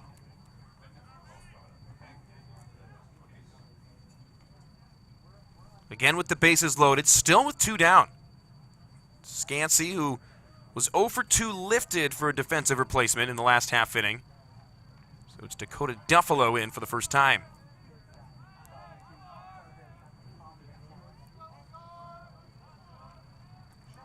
Duffalo in from the right, Sharman from the left. First pitch to Duffalo is outside. Called for ball 1. Duffalo, the redshirt freshman, did not play in any games last year. He's making his 5th appearance of the year this year. 286 average with 4 hits, I should say, and 14 RBIs. He does have a solo home run on the docket. 1-0 pitch is down and outside. Sharman missing on a pitch, moving away from the right-handed batter. Duffalo played in both games against San Diego State. Was 1 of 4 on Saturday. And then 1 for 2 in the series finale. Sharman's 2-0 pitch. Swung on, grounded up the middle. On one knee to grab it is a Darian Williams. He looked to second, but no one was home. He turns and fires it to first in plenty of time to retire Duffalo in his first at-bat. The Utes, though, back on the board, getting a comeback run as they now trail 6-5. 1 run on 2 hits. 2 runners left on base as we head into the bottom of the 5th. We've played half a ball game. 4.5 down, 4.5 to go. Middle third of the Rebels lineup due up when we return.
Is free and compatible with both iOS and Android devices, so go download it today. Rebel Baseball brought to you by Intermountain Healthcare, here to be a part of your Las Vegas life, and more importantly, here to help you live an even healthier one. Intermountain Healthcare, an official healthcare partner of UNLV Athletics. Back with the bottom of the 5th inning, it's the Rebels leading Utah by the slimmest of margins, 6-5, with Hank Zeisler set to lead things off in the bottom of the 5th inning. You're in the first game of 6 over a week's time for UNLV. Only day off, Wednesday and Thursday. They got games on Friday, Saturday, Sunday, Monday, and Tuesday. First pitch to Zeisler is a ground ball pulled down the first base side. That last bounce before the bag hopped in foul ground, so Zeisler falls behind 0-1 on the foul ball. He went yard in his last time up. Deposited one over the 375-foot marker in left center field on a ball that, off the bat, looked to be a deep yet lazy flyout. No win today either. He just muscled it out. As Joey Walls, awaiting on deck, followed it up with a line drive screamer. They cleared the fence in a hurry. His was a no-doubter. Long hair flowing out of the back of the black helmet for Zeisler. First game for UNLV wearing the crisp new black jerseys. Hank takes away, called for ball 1. Now, Hank transferred after 4 years at Chapman University in Southern California. There's an interesting connection there with Utah manager Gary Henderson. 1-1 pitch to Hank, popped up deep towards the left field line. Roberts heading towards foul ground as the left fielder tiptoes in foul ground, heads back into fair ground to make the catch as Zeisler pops out. Now, Gary Henderson, in his first year with the team, his third year with the team, first year as the coach, actually was the head coach at Chapman and coached there for 3 total years, from 1991 to 1993. It's an interesting connection. Baseball is such a small world with a lot of different players, a lot of different schools, so many common connections. Really, really uncanny the way that a lot of guys are tied together in one way or another. Joey Walls batting with an out and nobody on. Squares to bunt, pulls it back on a pitch that misses away. The aforementioned long ball from Walls that cleared the fence and left. His first of the year, first with the Rebels. CSN transfer, serving as the DH this afternoon. Backs away from the pitch high and tight, nearly got him on the shoulders. He evades it. He was also hit by a pitch, albeit barely, tipped him in the leg, and it would have been ball 4 anyway back in the second. Only multi-run scorer of the day for the Rebels. Ahead 2 balls, no strikes. He takes a pitch moving away from him from the right-hander Dane Baker. Called for ball 3 with Adarian Williams awaiting on deck. Walls well ahead, making his 4th outing of the year. They've all been starts. That home run his 4th hit of the year as well. Baker comes set, the 3-0. Watching all the way was Walls, nodding in agreement with the call as a fastball over the outside part of the plate, rung up for strike 1. Walls had a good weekend in San Diego. Part of the reason he's serving as the DH this afternoon. Takes the 3-1 pitch down by the feet. Walls reaches for the 3rd time today in 3 plate appearances. Officially 1 of 1 with the walk and the hit by pitch included.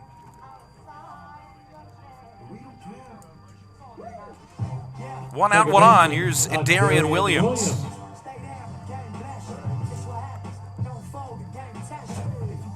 E batting from the right side, as he's 1 of 2 in the contest. Singled in his last time up after grounding out to short in the 2nd inning. Off of first is Walls. He has not attempted a steal yet on the year. First pitch, outside, but call for the strike as it clips the outside part of home plate. Right on right matchup. Starts out, no balls and a strike to Williams. Named preseason all-conference for the 2nd straight year. 2nd team all-conference last year.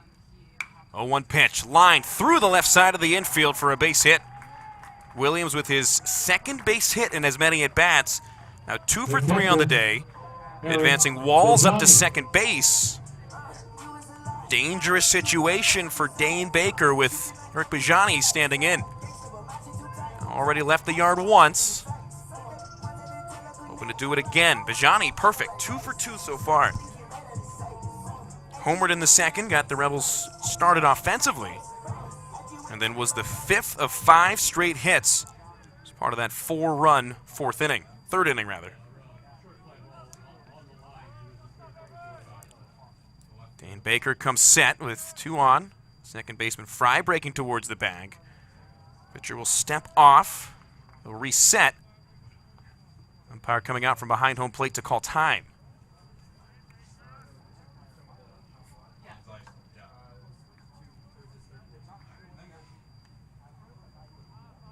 Walls on 2nd, Williams on 1st. A walk and a single put him there. Right on right matchup as Bajani stares down Baker. He swings and pops this one up. Infield fly rule called immediately by the 3rd base umpire. As it's going to be gloved by the 2nd baseman Fry. It was out the moment the umpire called the infield fly rule. Both runners returning to the bases for the 2nd out of the 5th inning. That'll bring up Jason Sharman. Trying to help his brother Josh out, give him a bit more of a cushion atop the mound. Right fielder. With 2 down here in the 5th inning. 2 on, but nothing across in the frame yet.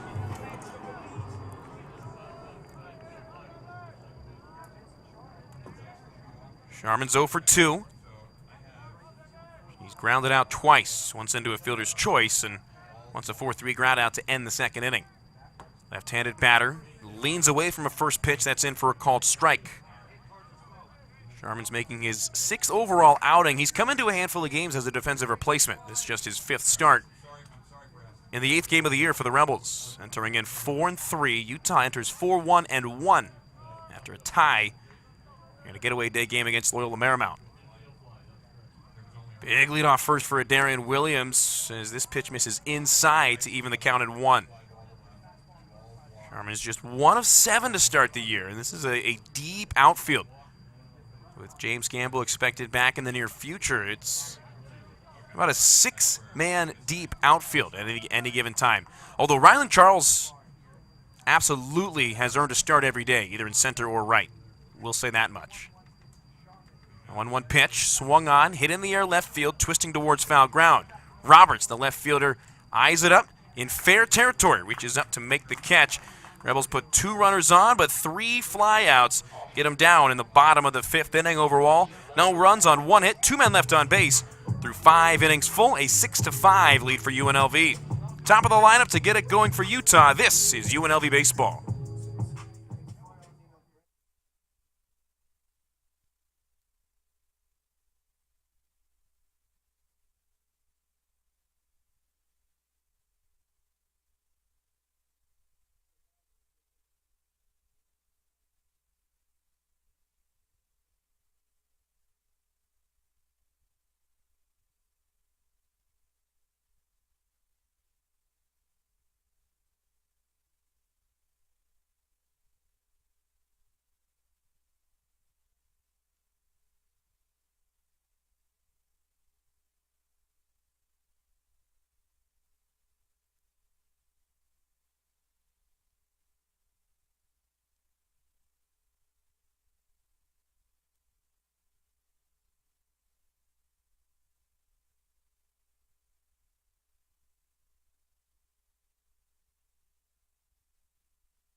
Now pitching for the Rebels, number 40, Peyton Fuller. Matt Everett welcoming you back to Earl E. Wilson Stadium. It's been a fun one so far between UNLV and Utah. We're in the top of the 6th. UNLV leading 6-5 on the strength of 9 hits, Utah with 11. It'll be a new wing atop the bump for Stan Stolte and the Rebels as Peyton Fuller, former Oregon Duck, comes in to spell Josh Sharman, who leaves after giving up an unearned run in an inning, make it 2 innings rather, on 3 hits. Didn't walk anybody, didn't strike anybody out. So Fuller into the game, the Southpaw Oregon transfer, up against the top of the lineup. It's been a dangerous top of the lineup for Utah with Carter Booth in 2 for 3 with a pair of doubles.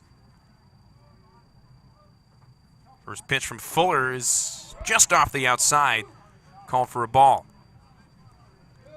Sam Simon started the game on the bump. 3 innings, 4 runs on 8 hits in his Rebel debut. Struck out 4 and didn't walk anybody. Fuller, the 3rd pitcher used. The lanky right-hander gets a ground ball chopped foul, straight down off the leg of the batter Carter Booth. Fuller, the grad transfer, standing 6'4", 190 pounds. Originally a Las Vegas native, but hails from Ashland, Oregon. Spent 4 seasons with the Ducks. 1-1 curveball stays way high, Booth dropping the head and the bat to get away from that pitch out of the hand of Fuller. The infield's deep with Alarcon off the line at 3rd. Peyton Fuller deals from the full wind on 2-1. Booth hits it sky high to straightaway center field, playable for Ryland Charles, as he'll charge it, reach up, make the catch with 2 hands, I should say. I was going to say 2 outs. Booth doubled in his first 2 at-bats. Since then, a couple of weak pop-outs. Both Sharman and Fuller doing a great job out of the bullpen of limiting the leadoff batter. Brings up Kai Roberts, one of the top prospects coming into the season for Utah. So for 3 today, though. 2 strikeouts and a ground out to Horvat. Shortstop end of the third inning, of the fourth. First pitch up and away from Fuller. Right-hander likely going to be asked to go multiple innings here, with Simon going 3, Sharman going 2. Fuller missing outside. Was told to expect Josh Ibarra to throw Friday. Other than that, everybody on the table for this one-off game here on a Tuesday afternoon. Fuller deals. This one's hit off the end of the bat the other way. That'll drop fair and roll into the corner for extra bases. Roberts rounding first, zooming into second. He'll slide, although the throw cut off by Gianni Horvat well away from him. The double is the second of the year for Roberts. It's the first hit allowed by Fuller, and it puts the tying run in scoring position here with 1 out in the 6th inning. Anderson. Chase Anderson steps in, the third baseman, due up with an out and a runner on. Fuller working out of the stretch now. Anderson 0 for 2, although he's scored twice. First pitch, nice snapping curveball in for a called strike right down the heart of the plate. Fuller, in 3 years at Oregon, finished 3-1 in 47 appearances with a 4.52 ERA for the Ducks. Rebels on top 6-5. Fuller deals from the stretch. Another nicely spotted pitch over the outside part of home plate. Called for a quick strike 2. Last year for Fuller, pitched in just 3 games, battled around a pair of injuries. And 11 in the 3rd innings, 1-0 with a 2.38 earned run average. His 0-2 pitch, swung on and missed. First strikeout for a Rebel pitcher since the 3rd inning comes for the second out here in the 6th as Anderson set down on strikes for the first time today. First baseman, Alex Beza. For Peyton Fuller, that's his 5th strikeout of the season. Puts a big-time second out on the board. A pop out, a double, and a strikeout. Have us here with 2 outs and a runner in scoring position for Alex Beza. First baseman who's got a 2 for 3 line on the scorecard today. Singled in the 5th, doubled and scored in the 3rd after driving in a run. Batting from the left side, Beza swings at the first pitch, diving towards the feet. That'll go as strike 1.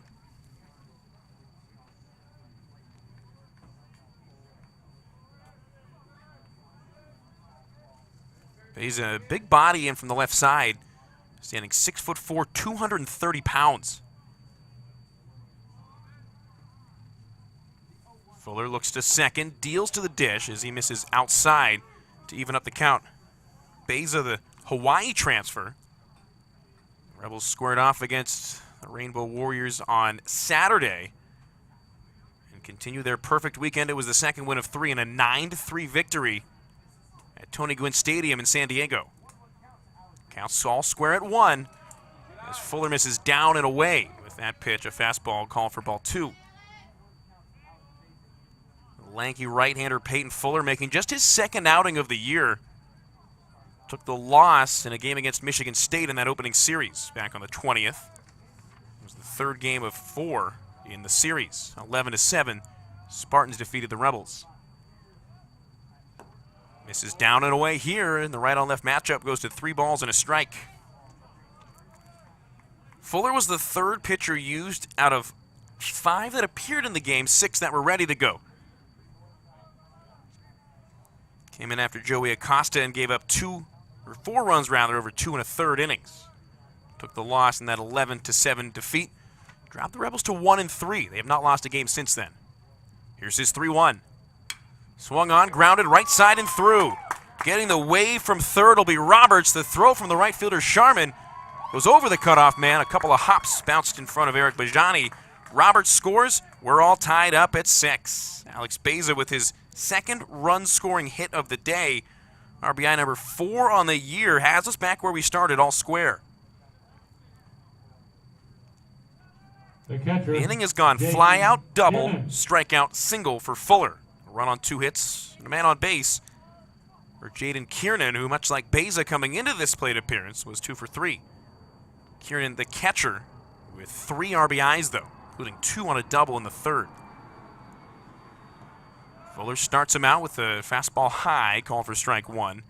Only time Kiernan's been retired was by Simon back in the second. Popped out to right center field on a great grab by Rylan Charles in the gap. Rylan shaded towards right. Krizik in left, very deep and far away from the line. Playing Kiernan to go the opposite way as he drives it right back up the middle. Single that sneaks past Rylan Charles. He picks it up just prior to the warning track. The runner getting the wave to the plate. The throw from Horvat is on a bounce. Rolling Bajani with the tag, not in time. That ball hit the mound and rolled right to Eric Bajani, who caught it, made a diving lunge to his left. Beza scores from first. Utah back on top, 7-6. This has been as topsy-turvy a game in terms of a back and forth as the Rebels have played all year. Second double of the game for Kiernan. He's got 4 RBIs. He's driven in a run every at bat. Stan Stolte out talking to the home plate umpire Anthony Prater, and that's not the kind of play that you can ask them to come together on. It's the home plate umpire's call and his alone on that play. That one could have gone either way. Bajani gave it as good an effort as you could, and a long throw from the freshman Horvat that again hit the mound and just kind of rolled. Didn't bounce, it rolled right to Bajani. So Kiernan's on second after his 3rd run scoring hit of the game. With 2 outs, it's TJ Clarkson in from the left. He'll take outside on a running fastball out of the hand of the right-hander Peyton Fuller, who's now the pitcher of record. Both Sam Simon and Josh Sharman going to finish today's action with a no decision. Simon only went 3 innings in a start. He was ineligible for the win anyway. The 1-0 to Clarkson. Swing and a miss on a pitch high, elevated and out of the zone. Clarkson with a couple of hits on the day. The designated hitter singled in the second and third. Drove in a run as part of that 4-score frame. Grounded out to second in his most recent at-bat, the first out of the 5th inning. Here's the 1-1. Hit in the air to left. Krizik on the move, into the gap, turning around. He'll watch this one sneak over the fence. A 2-run homer for TJ Clarkson is his first of the year. The 15th hit of the game for Utah puts runs number 8 and 9 on the board. All of a sudden, the Utes with their biggest lead at 3 runs here in the top of the 6th inning. The shortstop, Matt Richardson.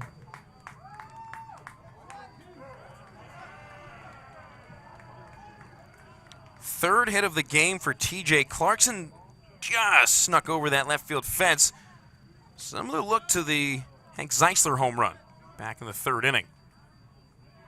4 runs across on 4 hits here in the 6th.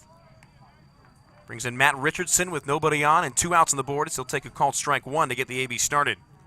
Richardson, another multi-hit performer already here in his 4th plate appearance. 2 for 2. He was hit by a pitch in his last time up.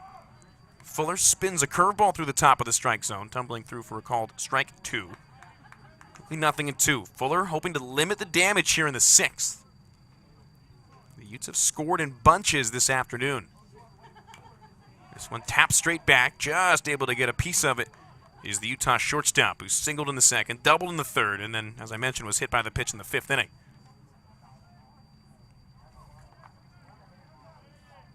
This is just the 3rd game out of 7 that the Utes have scored more than 6 runs. Richardson behind 0-2. Fuller deals. Another foul ball tapped straight back. There is action in the right field bullpen for the Rebels. Joey Acosta, the right-hander out of Manhattan Beach, California, getting loose. 9 runs on 15 hits for Utah, 6 on 9 for the Rebels. As another pitch tapped straight back by Richardson. Not trying to do too much there. Good approach is the veteran shortstop, just kind of waiting for the pitch over the heart of the plate. Fuller dotting corners here with 2 outs, but Richardson, who just wants to foul it off, sticks the bat head out and pokes it back for the 3rd time. Here's another 0-2. This one put in play, but it's fouled down the 3rd base side.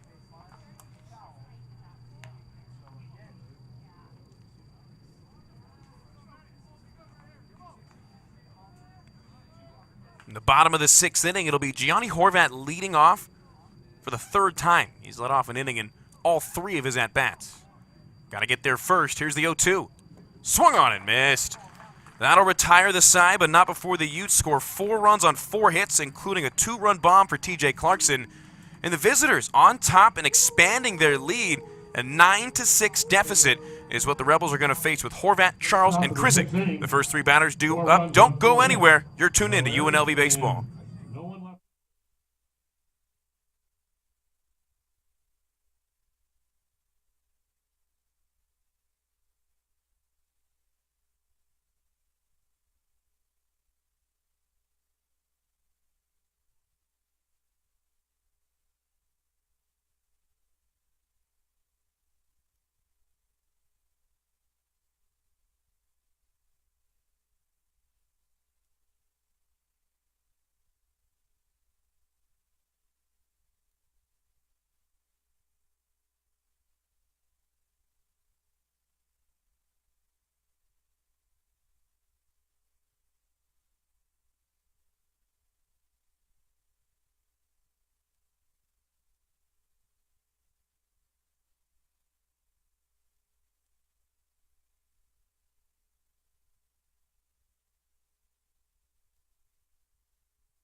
Your attention, please. Now pitching for the Utes, number 28, Jaden Harris.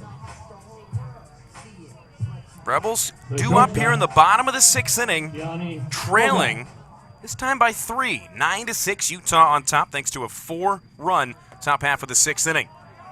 Gianni Horvat squares to bunt, pulls it back on a first pitch. That's a called strike by the new arm on top of the hill. It'll be Jaden Harris wearing number 28. The 6'2" freshman out of Millville, Utah gets ahead of the freshman out of Southern California, Gianni Horvat. Now brings it back even with the count 1-1 after the called ball in the dirt.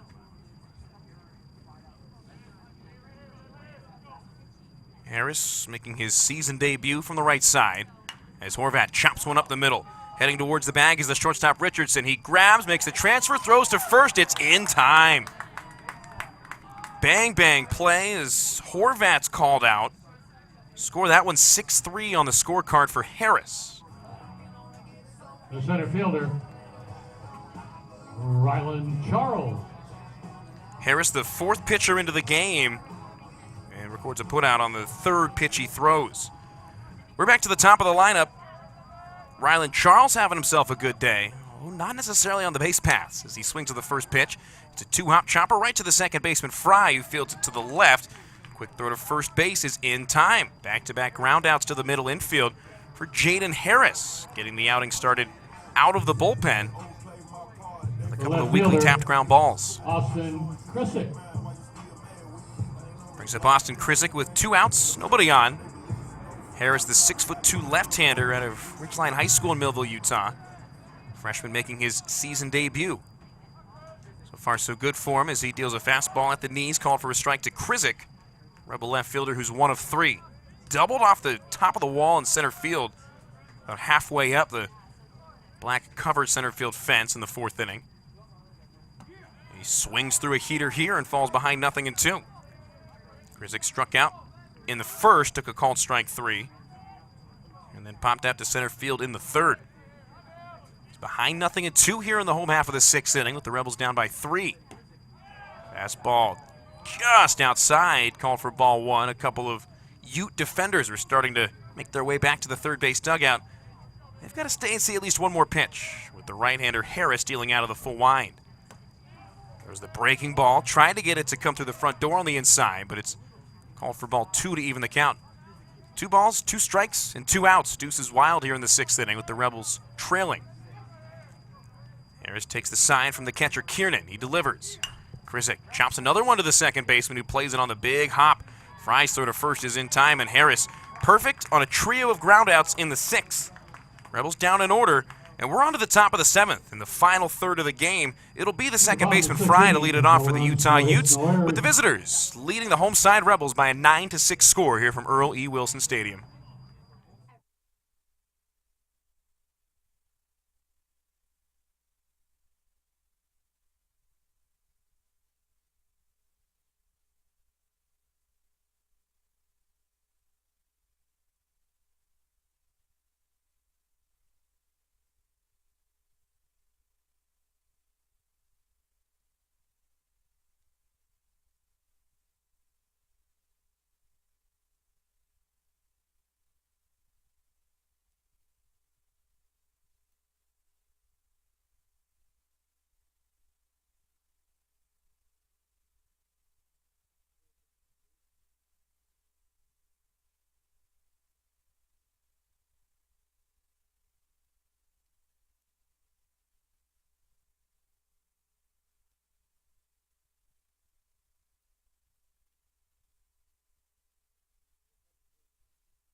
Second baseman, Landon Fry.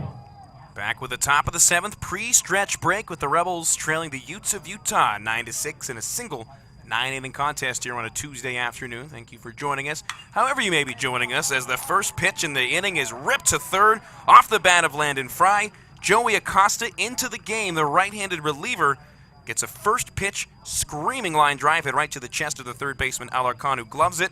1 up, 1 down on 1 pitch for Acosta. Dakota Duffalo. Acosta starts out his first inning of work in a good way. Second pitch, grounded to Alarcon, a bouncer that goes off of his shoulder and into shallow left field. So 2 pitches, 2 balls put in play. And it's Dakota Duffalo with a single. He's now 1 for 2 after grounding out in the 5th after coming in as a defensive replacement. Carter Booth. So quickly 1 on, 1 out. We're back at the top of the lineup with Carter Booth stepping in. Acosta, the 6'3" junior.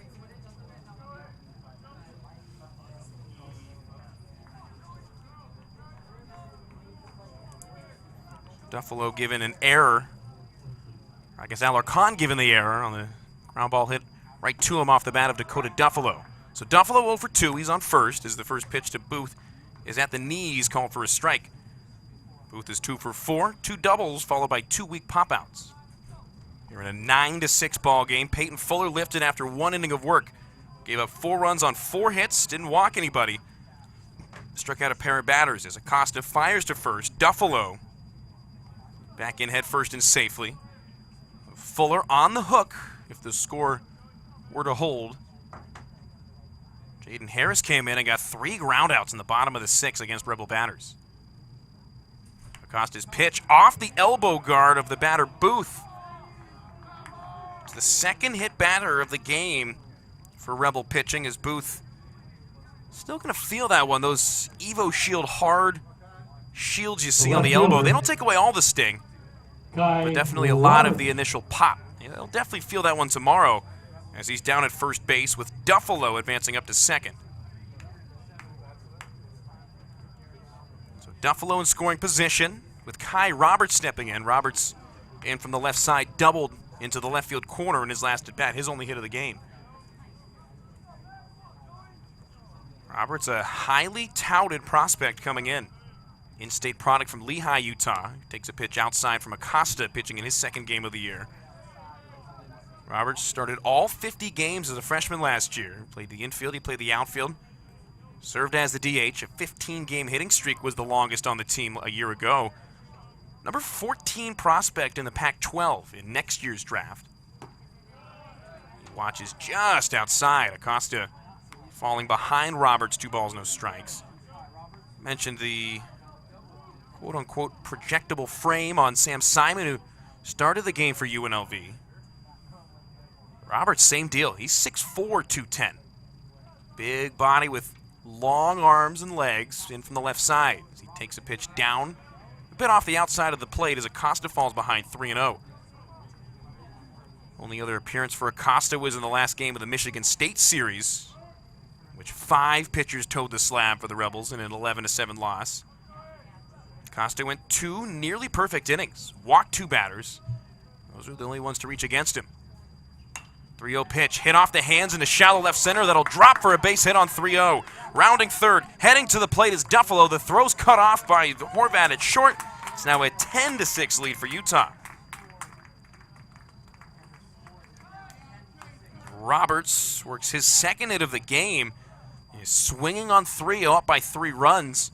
He's lucky that that one found grass. That's coach's nightmare. You will hear about it if you record an out on 3-0. Third baseman, Chase Alexander. Brings up Anderson, the third baseman, with Booth on second. Kai Roberts on first after his 10th RBI of the year. Comes on that 3-0 single back up the middle. Nice spinning slider for Acosta. In for a strike to the right-handed batting third baseman Chase Anderson, who's 0 for, but has scored twice. Hit by a pitch in the third. Scored on the Kiernan double. Reached on an error in the 5th. Scored on the Kiernan single. Kiernan with 4 RBIs among his 3 hits. He's in the hole right now with Anderson, the number 3 batter, behind no balls and a strike. Acosta fires high, called for a strike on the outside part of the plate. And the count goes quickly 0-2. Acosta threw innings 4 and 5 against Michigan State back on the 20th. Recorded 2 strikeouts and gave up 2 hits but no runs. Stranded everybody on that came on against him. Acosta out of Manhattan Beach, Southern California. Here's his 0-2. Fouled back into the mitt. Bajani's able to squeeze it.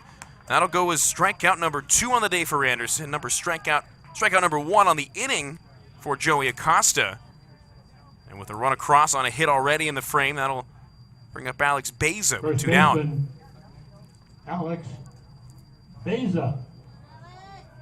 Acosta, transfer from El Camino Community College in California. Named junior college that saw Diego Alarcon transfer after 1 year. Alarcon at third, away from the line with the shortstop Horvat holding on as Beza digs in from the left. Big-bodied first baseman takes a swing at the first pitch. He can't connect on the changeup moving away from him. And the count goes 0-1. Beza and the on-deck batter Kiernan both with 3 hits and 4 tries. They both recorded outs in the first and second respectively. Since then, perfect. They've each doubled at least once. Beza with 2 singles, 2 RBIs, and 2 runs scored to go along with his 1-2 bagger. Here's the 0-1 from Acosta. Swung on, roped to the gap in right center. That'll get down for extra bases as both runs are going to score here. Rounding first, heading to second is Beza. The runner from first, Roberts, just now touches it up. It's a 12-6 game. All of a sudden, the Utes doubling up the Rebels, who have not scored since the 5-run third inning. Another pair of RBIs on yet another double for Beza. He's got 4 RBIs on 6 total bases and through 4 at-bats. Booth and Roberts both touching it up, scoring their second runs of the game each. Jaden Kiernan now batting with 2 down and a runner on second as Acosta trades places with Booth. Kieran's doubled twice, singled once. First pitch hits him. Acosta missing way inside. Second hit batter of the inning for the reliever. And that'll bring up the 7th batter of the inning. TJ Clarkson, the designated hitter, works around to the left-handed batter's box as the Rebels, TJ Clarkson, the right-hander in their bullpen, warming up swiftly.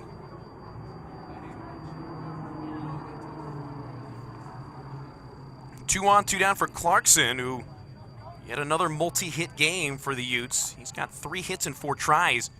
He's put a ball in play every at-bat. First pitch swing, tips a foul ball straight back.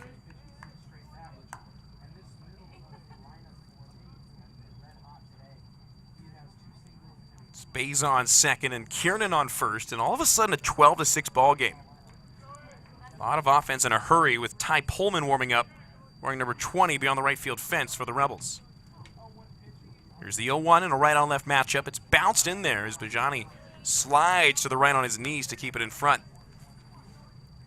Clarkson making his 5th trip to the plate here in the 7th inning. Singled in the 2nd and 3rd. Grounded out in the 5th. That's been the only time he was retired.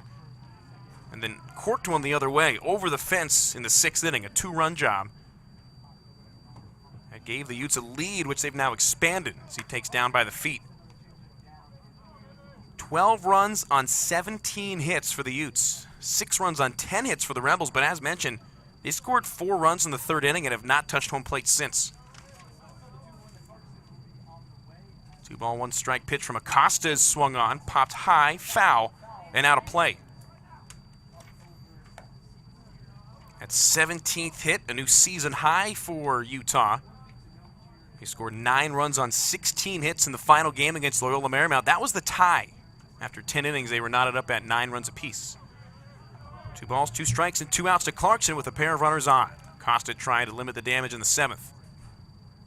Swing and a miss, strike 3. Second punch out of the inning for Acosta. But the damage done in a major way. 3 more runs score on just 2 hits, 2 hit batters, and an error by Alarcon to start off the inning. Stretch time in Las Vegas. Get up, move around, when we come back, it'll be the bottom of the 7th inning with Diego Alarcon set to lead it off. Rebels with some work to do coming out of the stretch break. On your feet.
Coming out of the stretch break in the bottom of the 7th, Matt Never welcoming you back to Earl E. Wilson for Third baseman. Conclusion of this Diego one-off Alarcon. Tuesday night-inning contest with the Utah Utes into town, formerly of the Mountain West. It's a stadium that they're familiar with.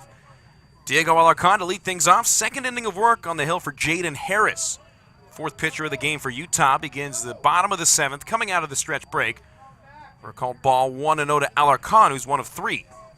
Rebels trailing 12-6, with Utah scoring a bunch of runs in a hurry in the 6th and the 7th. Alarcon takes a strike to even it up.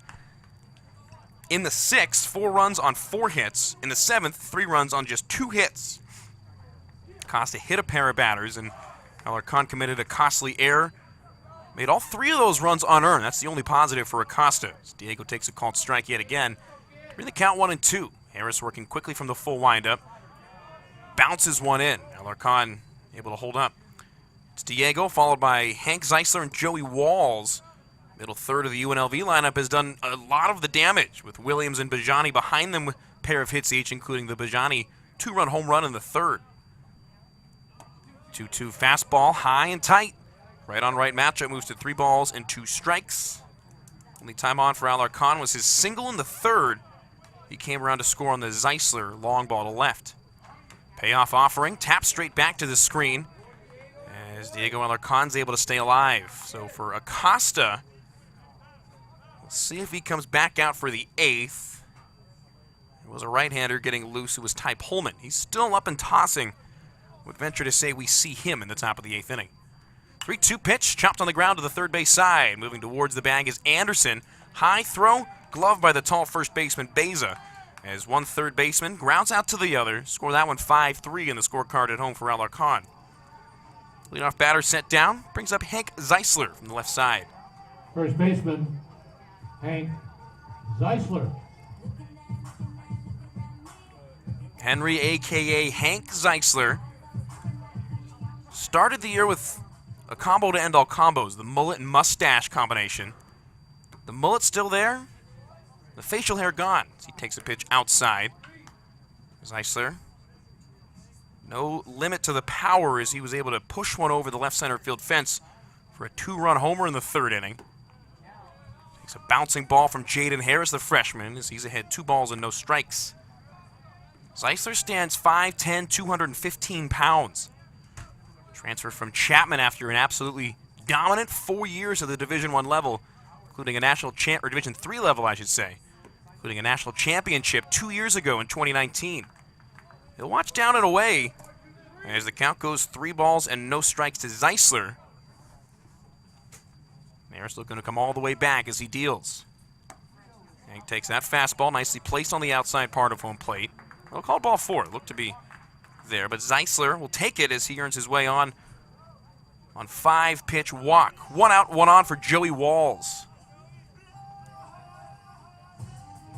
Both Walls in the batter's box and Zeisler at first, looking down Joey Walls. the third base coach, assistant head coach, Kevin Higgins.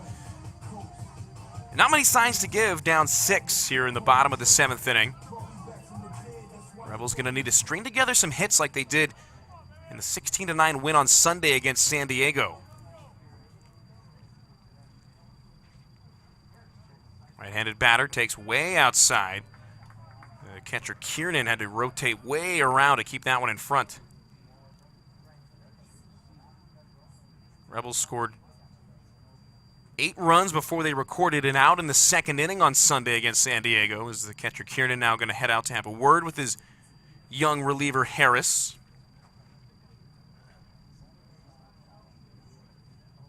Rebels featured almost everybody with multiple hits in that game. Williams had 1. Alarcon was 0 for 4, but scored twice, drove in a run. Walls started in right field and went 2 for 4. Overall 17 hits, plating 16 runs in the win on Sunday. Out of the stretch for the first time, Harris hits the outer part of the strike zone in a right-on-right matchup here. Walls clubbed his first home run of the year back in the 3rd inning. It was the final pitch thrown by Micah Ashman in relief. Count 1-1 to Walls, the Las Vegas native. Swings late on a pitch moving away from him. Quickly 1 ball and 2 strikes. He's yet to be retired. Walls was hit by a pitch in the 2nd, walked in the 5th, officially 1 of 1. Walls transferred from CSN, one of the premier junior college programs here in the Southwest. Here's the 1-2 pitch. Able to chop it foul down the third base side and stay alive. Looks like Ty Pullman's ready to go in the right field bullpen for the Rebels. He's been warming up for quite some time. Utah with the southpaw getting loose beyond the left field fence. Likely going to see him in the 8th unless UNLV is able to string some hits together in the 7th. They are capable of it. 1-2 to Walls, down and away. 2-2 count with Zeisler taking an extremely short lead off of first, with a number of batters picked off and caught stealing for both sides today. Zeisler about 2 steps off the bag. He's not taking any chances. Now extends it as Harris comes set. Still a short lead for Hank. 2-2 curveball called for strike 3 over the inner third. Wall set down on the first Rebel strikeout since the first out of the second inning. They've been putting balls in play. There's been a lot of them on the ground, especially against Harris here in the 6th and the 7th with 2 down. That's Darian Williams. Looking to extend the inning is Darian Williams. Singles in the 3rd and the 5th, hits number 7 and 8 on the year for E. Second baseman watches as the throw to first sends Zeisler back in head first and safely. More or less falling back into the bag. Again, a very short lead for Zeisler.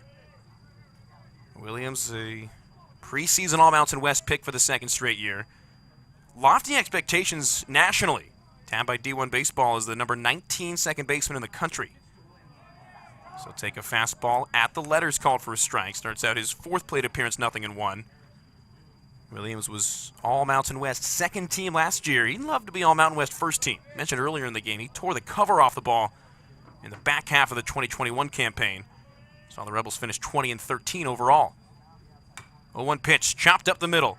Charging it is a shortstop Richardson. A bare hand grab, and the throw to first is a strike. What a play by Richardson to retire the side in the bottom of the 7th inning. Coming out of the stretch break, the Rebels unable to do much. 2 groundouts, a walk, and a strikeout. How they're set down in 4 batters.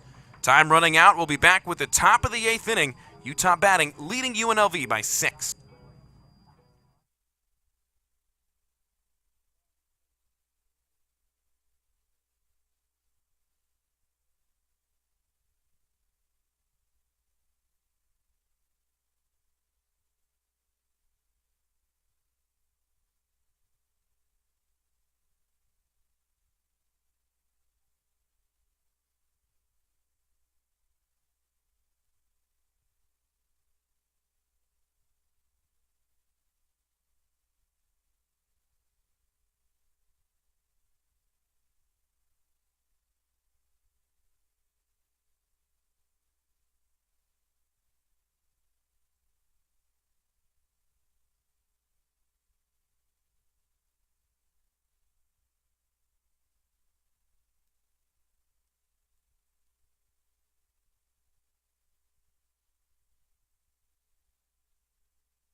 The shortstop, Matt Back with the top of Richardson. the 8th inning. Utah leading UNLV 12-6 here in a Tuesday afternoon contest.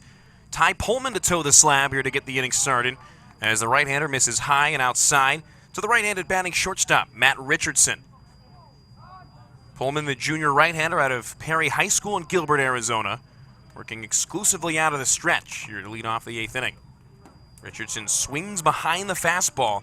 He can't catch up, and the count even at a ball and a strike. Joey Acosta lasted a single inning, gave up 3 unearned runs thanks to an error. Allowed 2 hits while striking out 2. The Rebels have not walked a batter yet. Here comes the 1-1 from Pullman, spelled P-O-H-L-M-A-N. 2 N's, M-A-N-N. He misses away there to move the count to 2 balls and a strike. So Acosta lifted. It's Pullman into the game, the 5th pitcher used. The 6'4", 245-pounder comes set on 2-1. His pitch pops sky high, shallow to right center. Charging and heading into the gap will be the center fielder Charles. He reaches up, and the lefty makes the grab to retire the first batter. In the top half of the 8th inning, Richardson moves to 2 for 4 with a single, a double, and a hit batter. Landon Fry. Nobody on ahead of the second baseman, Landon Fry. Fry up against Pullman, who, much like Acosta, making his second outing of the year. Pullman pitched in the first game of a doubleheader against Michigan State 2 Saturdays ago as he deals high and inside to Landon Fry, who's 0 for 3 with a walk. Pullman walked 2, gave up a hit and an earned run after a walk was followed by a triple. He misses way high and way out once again, starts it out 2 balls, no strikes to Fry. So the ERA for Pullman at an even 27 coming in. That obviously will go down nearly with every subsequent outing. He's behind 2-0 to the number 8 batter, Fry, who swings, hits a grounder to short. Grabbed by Horvat, who sets the feet, fires a sidearm strike, lofts it across the diamond in time. 6-3 ground out, back-to-back putouts for Pullman. So far, so good for the third-year Rebel pitcher. Dakota Duffalo, 0 for 2, reached on an error in his last time up. Bader came around to score on a Kai Roberts single. Dakota Duffalo. Duffalo came in as a defensive replacement in the 4th inning. Zane Scansey, the number 9 batter, was lifted after 2 plate appearances. Pitch outside. Pullman starts out second consecutive batter with a ball. Last year, Pullman made 7 relief outings on the mound. He'll come set here on 1-0. Pitch clipping the black of the outside of home plate, called for strike 1 to even the count. It's not the only game taking place between Mountain West schools here. 4 games involving Mountain West foes as Pullman misses way out, 2-1 the count. San Diego State, who just hosted Utah, now hosting UC Irvine, the Anteaters, in a game starting at about an hour and a half from Tony Gwynn Stadium in San Diego. Fresno State at Cal State Bakersfield. The next 2 opponents for Utah playing each other tonight. This 2-1 pitch is cut on and missed, well behind the hard fastball from the right-hander, as Duffalo evens it up. Deuces wild, 2 balls, 2 strikes, and a couple of outs. And in a game currently going on the Mountain West Network, San Jose State hosting San Francisco. Here's a 2-2 from Pullman. Swung on, hit to the left side, underneath the glove of Adarian Williams. Into right field it goes as Duffalo reaches for the second time. That one had plenty of spin off the bat, moving away from Adarian Williams. Center fielder. Duffalo, the number 9 batter, reaches. His first hit in 3 at-bats. Back to the top of the lineup. Yet again, it's Carter Booth stepping in for the 6th time here in inning number 8. Working out of this stretch exclusively as Pullman gets a swing and a miss on a ball darting underneath the bat of Carter Booth.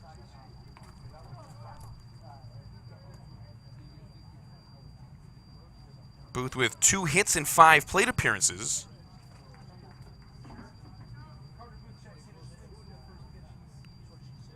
Nothing in 1.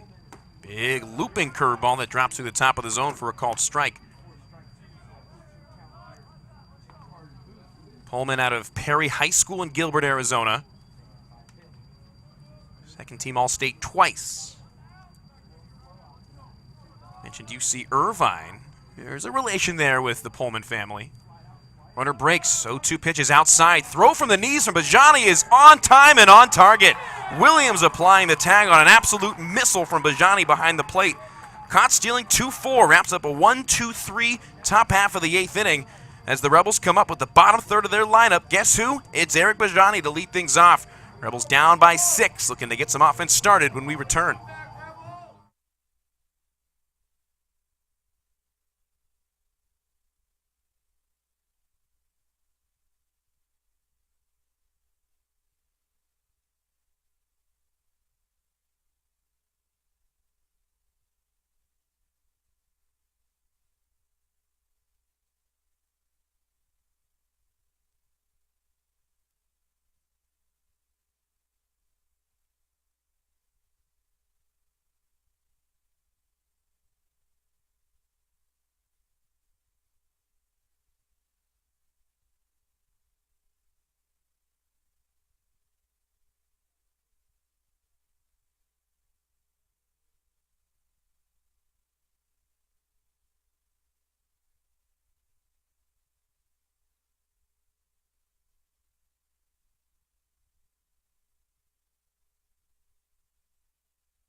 The catcher. Eric Bajani Bajani.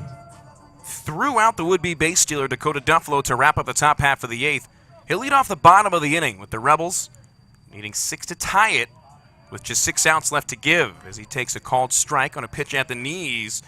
So the third inning will work out of the bullpen for the freshman Jaden Harris, who's been sterling so far, yet to allow a hit. 5 of the 6 outs on ground outs. He's induced a lot of weak contact. Struck out Joey Walls looking in the 7th. As Bajani takes inside, 2 of 3 officially. He homered in the 2nd, driving in a pair, singled in the 3rd, and popped out in the infield in the 5th. He rolls over this one, a one-hopper into the third base dugout. Bajani, Sharman, and Horvat, the first 3 batters here in the 8th.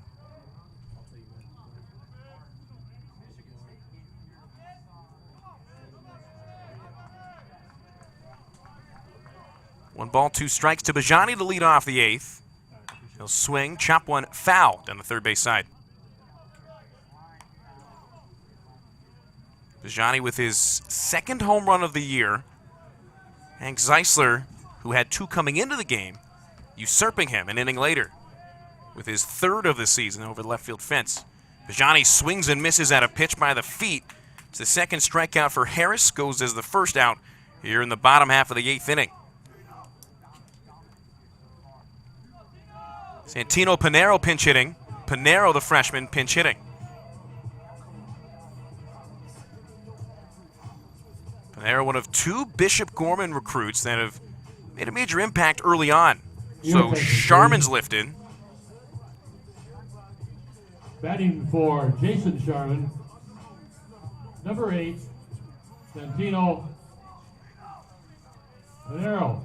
So Pinero in for Sharman, who finishes 0 for 3. First pitch bounced in there from Jaden Harris.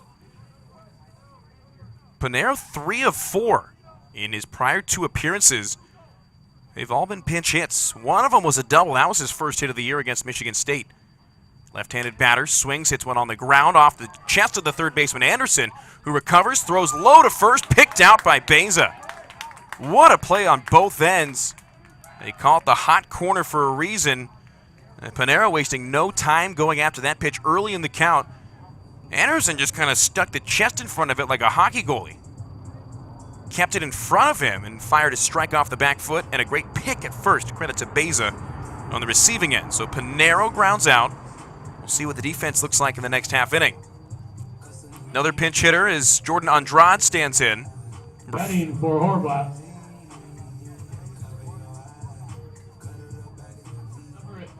Jordan Andrade pinch hitting for Horvat, the shortstop. He'll likely go in at shortstop defensively. Pinch hitter is Jordan Andrade. He takes a bouncing ball in there. Pinero, first pinch hitter, grounded out. Second pinch hitter is Jordan Andrade. As Horvat finishes the day 0 for 3, reached on an error and scored a run.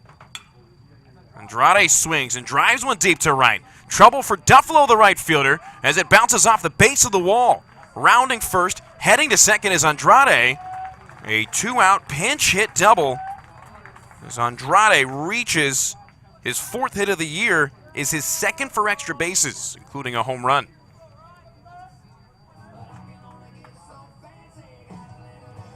So Andrade on second with 2 down. Rebels need to string a lot of these together, down by 6 here with just 4 outs left to give. 2 outs, 1 on in the 8th. It's Rylan Charles, the leadoff batter, standing in from the left side. Utah with a lefty, loosening up in their bullpen, and they're going to make the call almost on command. They got a stream up in the third base dugout as the manager, Gary Henderson, emerges. Henderson making the quick point down to the third base left field side bullpen. We'll get another pitching change, although Jaden Harris was efficient and excellent. I believe that's TJ Clarkson. That's TJ Clarkson, who was serving as a designated hitter, now coming into pitch. Jaden Harris lifted after 2 2/3. The first hit he gives up is the last pitch he throws. We'll be back with his partial line in the finale of the bottom of the half of the 8th here from Earl E. Wilson.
The left-hander, TJ Clarkson, was serving as the DH. He's 3 for 5 with a home run.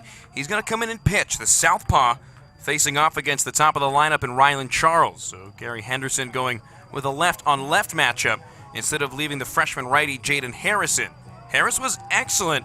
Gave up the double to Jordan Andrade, who stands on second base. Can't close the book on him yet. That was the only hit, though, that Harris allowed over 2 2/3 innings. Charles batting with the runner on and 2 down. They'll turn and look at Andrade on second base. He's not going anywhere. The partial line on Harris, 2 2/3 innings. 1 walk, 1 hit. No runs allowed as of yet. He also struck out 2 batters over a 3-hitter stretch. 12 runs on a season-high 18 hits for Utah. 6 on 11 for the Rebels. Charles takes a heater right down the pipe, called for strike 1.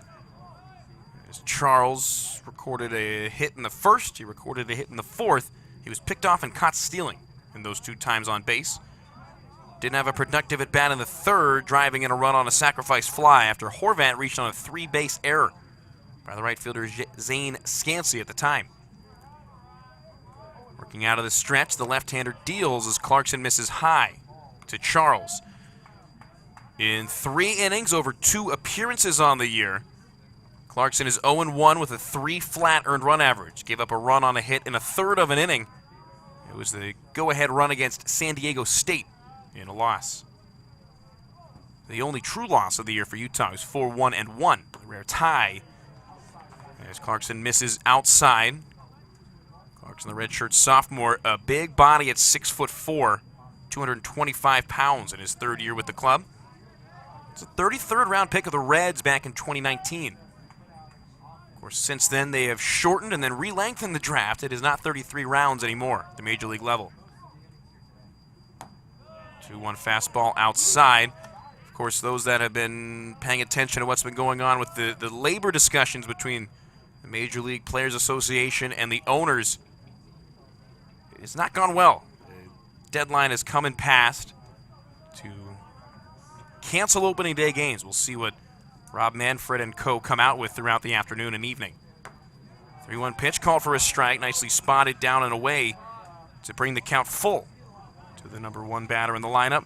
Both on the card and in terms of batting average, he's been the top hitter. Count goes full at 3-2 with a couple of outs here in the home half of the 8th. Rebels down by 6. The payoff pitch. Charles hits one right to the second baseman. Fry on the ground. He'll turn and fire to first in plenty of time. The Jordan Andrade double does not come to pass, and the Rebels downed in 4 batters in the bottom half of the 8th inning. No runs on a hit, and 1 man left on. Utah coming to bat with the top of their lineup due up in the top of the 9th for what they hope is the final time. We'll see if it is in a 12-6 ball game.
The center fielder, Carter Booth. Top of the lineup to get it going for Utah in the top of the 9th inning. Matt Everett welcoming you back to Earl E. Wilson Stadium. Utah in a one-off Tuesday afternoon 9-inning contest, leading 12-6, doubling up the Rebels as it'll be Carter Booth to get it going. Gavin Mez behind home plate. Mez taking over for Bijani. Gavin Mez, the Bishop Gorman product, another local kid. 14 total here on the roster. Second inning of work for Ty Pullman begins with the top of the lineup. It's a called strike to Carter Booth.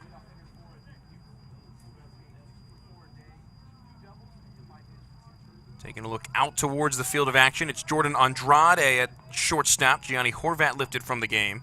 Santino Pinero out and right. This one's knocked straight back. So Horvat lifted. It's Andrade at second. Sharman out of the game. They were both pinch hit for. It's Pinero in right field. So 3 defensive changes with Mez taking over behind home plate. Two of them freshmen, rather. Pinero and Mez, high school teammates here at Bishop Gorman. Pullman gets a called strike 3. A beautiful curveball tumbling through the zone as Booth is sent down on strikes for the first time today. It's the first strikeout for Pullman, who got through a 1-2-3 eighth inning, thanks to Eric Bijani throwing out a would-be base stealer at the bottom of the lineup to end the frame. So far, so good for Pullman in the ninth as Kai Roberts in from the left side with one down and nobody on.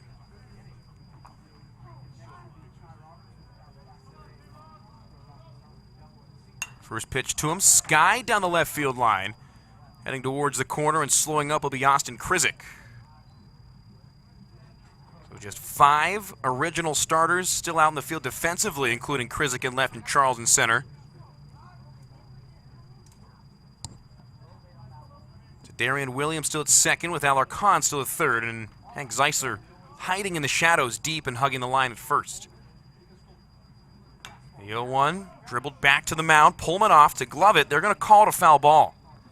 Home plate umpire Anthony Prater out quickly and emphatically calling it a foul ball. That's all you can ask. Utah with 12 runs on a season high 18 hits. Utes have yet to play a home game, and they won't till March 11th when Washington comes to town in the Pac-12 battle. 11th, 12th, and 13th, followed by a non-conference matchup against BYU, battle of Utah's 2 biggest colleges. This one's popped sky high to right center by Roberts. Heading over is Rylan Charles. He'll call off the new right fielder Santino Pinero to make the catch for the second out quickly here in the 9th inning. Fly out to center field, puts Roberts down for the second out of the 9th. Brings up Chase Anderson, big body third baseman who made a great throw to retire Santino Pinero on a ground ball in the 8th. Chase Anderson. Anderson has struck out twice, scored twice, both without the benefit of a hit. He swings to the first pitch, hits it in the air to right field. Going back is Pinero. Turns, reaches up, can't get it. It bounces behind him off the base of the wall. Rounding first and into second with a stand-up double in the top of the 9th inning is Chase Anderson. It's his first hit of the day, his 3rd double of the year, and the 19th hit of the afternoon for Utah. The first baseman, Alex Beza. It's Alex Beza batting, trying to extend the 9th. He's 4 for 5, 2 singles, 2 doubles, and 4 RBIs. 4 RBIs, his most with Utah. Transferred from Hawaii, where he had more in a game, but at least in the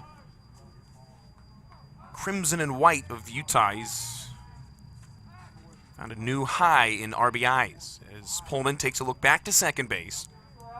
Anderson 2 for 2 in steals, but up 6 in the top of the 9th with 2 outs. Do not expect him to try to swipe third. The new shortstop Andrade keeping tabs on him nonetheless as Pullman works from the stretch. His first pitch to Beza. Slider that stays high. Call for ball 1. And Beza struck out swinging to end the first.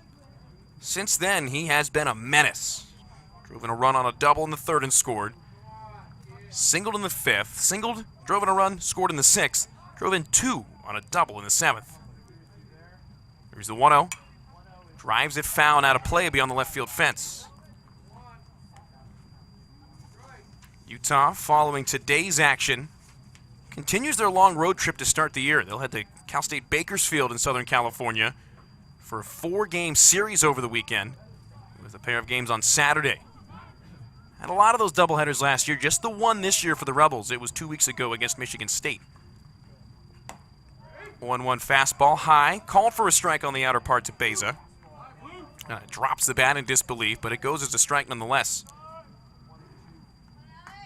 Utah will face off against a Mountain West team on March 8th in their final non-conference matchup, playing in Fresno against the Fresno State Bulldogs in a night game. Here's the 1-2 from Pullman. Swung on, chopped to the second baseman. Williams battling with the sun, grabs it at the belt, and throws to first in time. So Beza retired for the second time in 6 at-bats. The Rebels coming to bat in the bottom of the ninth. They need 6 to tie, 7 to walk it off and win. We'll see if they can do it when we come back. Don't go anywhere. Home half of the 9th inning when we return.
.com to purchase today.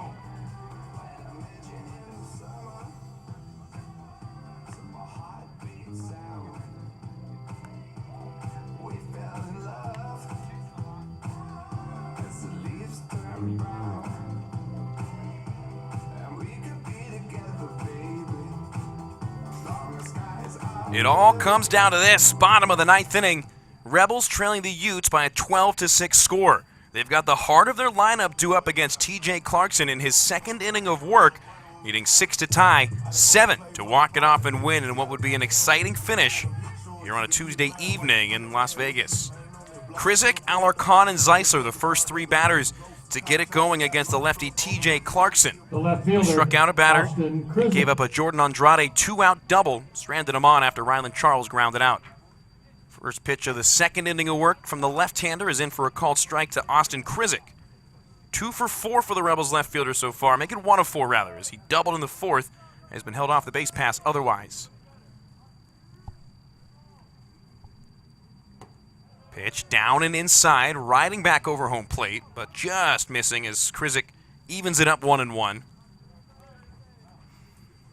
He struck out, grounded out, and flied out to go along with the double in the 4th inning, his second double of the year. 1-1 pitch, and Krizik, fooled by the breaking ball down, he swings over it for a called strike.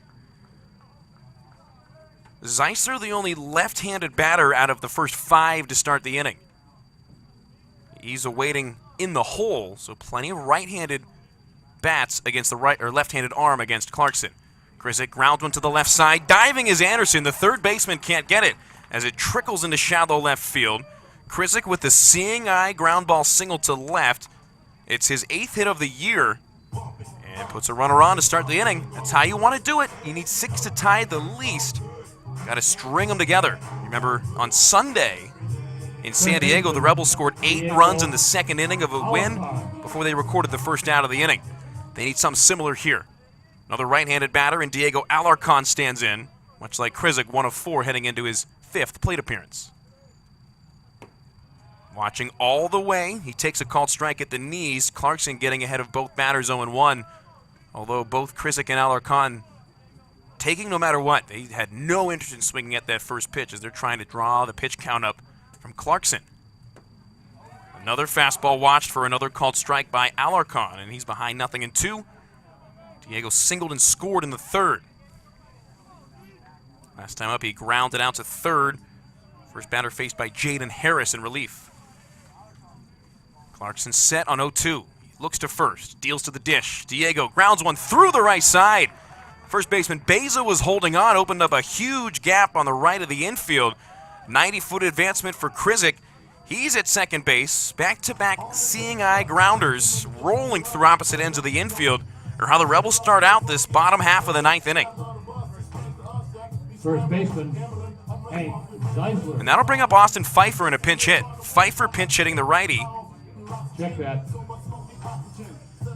Now batting With for Zeisler. the lefty on the mound, they're definitely going to go with the right-handed batter. Pfeiffer in from the right. Austin Pfeiffer batting for the first time today. Austin with 2 on, Pfeiffer nobody out. For Zeisler. And a pinch hitter on deck as it's Enrique Bennett wearing number 22 coming out to warm up. First pitch inside, called for a strike to Pfeiffer, the pinch hitter. So that's the third straight batter to start the inning in which Clarkson's got ahead 0-1 on a fastball. Zeisler finishes 1 of 3 with his third home run of the year. He leads all Rebel batters. Austin Pfeiffer pinch hitting, 3 of 12 to start the season. He grounds one foul, chopped in front of home plate. It rolls into the third base visiting side dugout. Pfeiffer's behind 0-2. 250 average for Pfeiffer.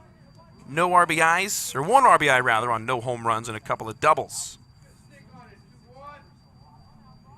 Pfeiffer, the big-bodied first baseman out of Arborview High School here in town. With Alarcon on first and Krizik off second. They both singled to get there. The left-hander Clarkson on the mound takes the sign, towing the third base side of the rubber. Here's his 0-2 to Pfeiffer. Bounced in there. Nice pick by the catcher Kiernan to keep it in front and keep the runners at bay. So Pfeiffer batting. Another pinch hitter awaiting on deck in Enrique Bennett. Pfeiffer's a big body in from the right side. He rests the bat on the right shoulder. Clarkson set on 1-2. Pitch swung on and missed. Pfeiffer set down on strikes and a pinch hit at bat, and the Rebels down to their final 2 outs here in the ninth inning. It was the designated hitter Joey Walls. His day is done after 4 plate appearances. Bennett, who has started the only game a catcher not started by Eric Bajani was in that Michigan State series, so Bennett pinch hitting with 1 out and 2 on. Number 22, Enrique Bennett.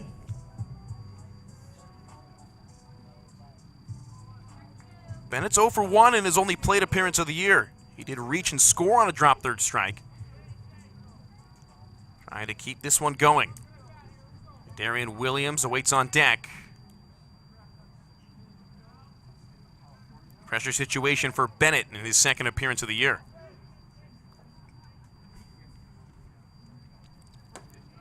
First pitch inside, yet another first pitch strike. 4 batters, 4 first pitch strikes for TJ Clarkson. Going right at these Rebel hitters who are continuing to watch and draw that pitch count up. Bennett long and lanky at 6'3", 175-pounder out of Tustin, California. Senior in his second year with the program after transferring from Golden West College. 0-1 pitch bounced low. Good watch as Bennett tries to at least move up the runners. Krizik and Alarcon both singled. 2 years at Golden West College, Bennett played in 43 games and batted .377. 17 extra base hits among 55 total hits. He drove in 32 over 2 years. Still looking for number 1 this year. On 1 pitch, bounced. Great block by the catcher Kiernan. Rebels trailing by 6, but threatening with a couple of runners on. As day fades tonight here in southern Nevada, shadows encompassing almost the entirety of the infield and all of left field. Booth in center, Duffalo and right both still with the sun in their eyes, especially the second baseman Landon Fry. He's probably having to deal with it the worst out of anybody on the field. Bennett rips this one, but yanked it foul. Bennett was sitting dead red on the fastball. He got it. A cap shot off the end of the bat was yanked down the third base line in front of the third base visiting side dugout. Count now all square at 2. A pair of runners on in the bottom of the ninth inning. Bennett pinch hitting for Walls, who finished 1 of 2. He was hit by a pitch, he walked, and he hit his first Rebel home run in the third inning to left field. The count 2-2. TJ Clarkson set, he deals. Bennett rips one off the foot of the pitcher and to the right side of the infield. Second baseman Landon Fry picks it up, but he won't get it. Third single of the inning has loaded the bases with one down. As that one was an absolute missile right back to him. That'll be ruled an infield hit.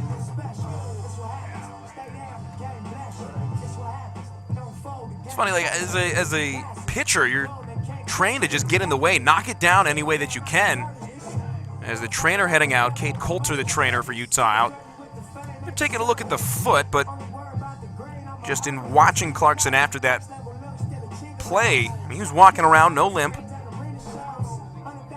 Or more so just talking out on the mound as he'll give the trainer a fist bump as he heads back towards the third base dugout. And now the manager, Dave Henderson's going to come out.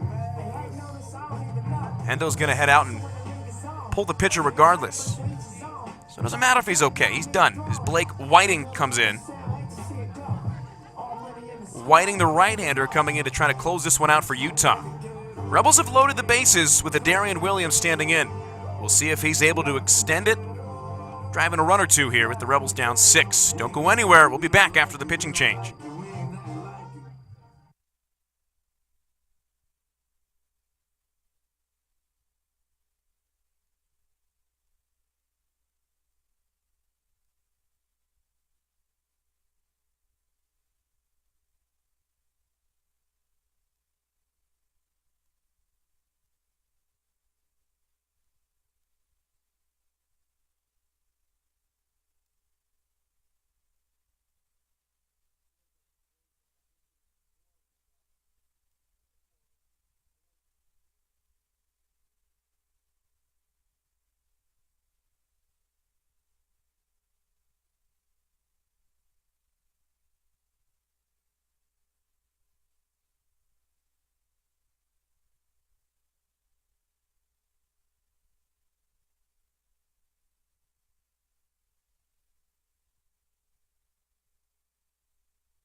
With the bases loaded and one out here in the bottom of the ninth inning, it'll be up to Blake Whiting, wearing number 4 for Utah, to try and close this one out. Darian Williams works his way around to the right-handed batter's box. With one out and the sacks full, Darian a chance to scratch and claw their way back in with the Rebels. Darian Williams. Enrique Bennett recorded a single off the foot of TJ Clarkson, who's lifted after an inning and a third. It's Braden Murphy pinch running at first base. So Murphy pinch running for the pinch hitter Bennett, all in the designated hitter spot. So if the Rebels were to extend this game into extras, we would see who would come up in the 10th.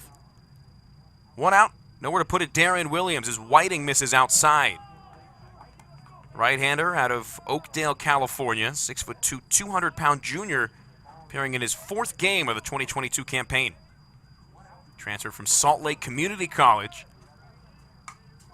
A right-on-right matchup in the bottom of the 9th inning. Williams swings over a fastball away from him as the count goes even to the Rebels' second baseman, who's 2 of 4 with a pair of singles and a pair of groundouts to the shortstop, sandwiched around his 2 hits in the 3rd and the 5th. 12-6, the Rebels trailing. Darian hopes to bite into that deficit. Takes a pitch high and outside, thought about it, but smartly able to check the swing and hold up. Clarkson in an inning and a third.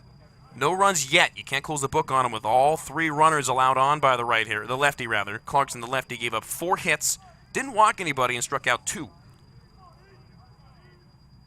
Rebels with 6 runs on 14 hits as Williams corks one to right.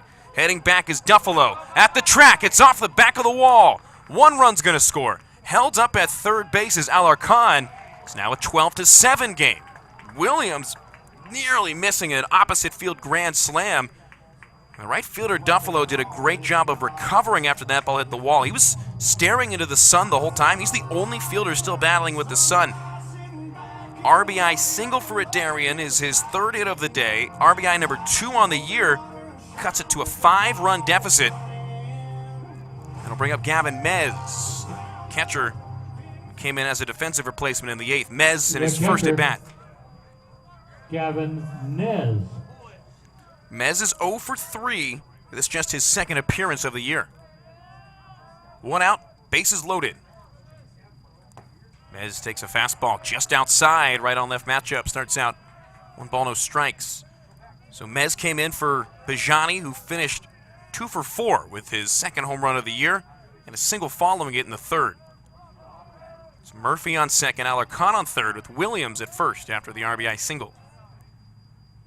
1-0, popped up, foul and out of play beyond the third base side.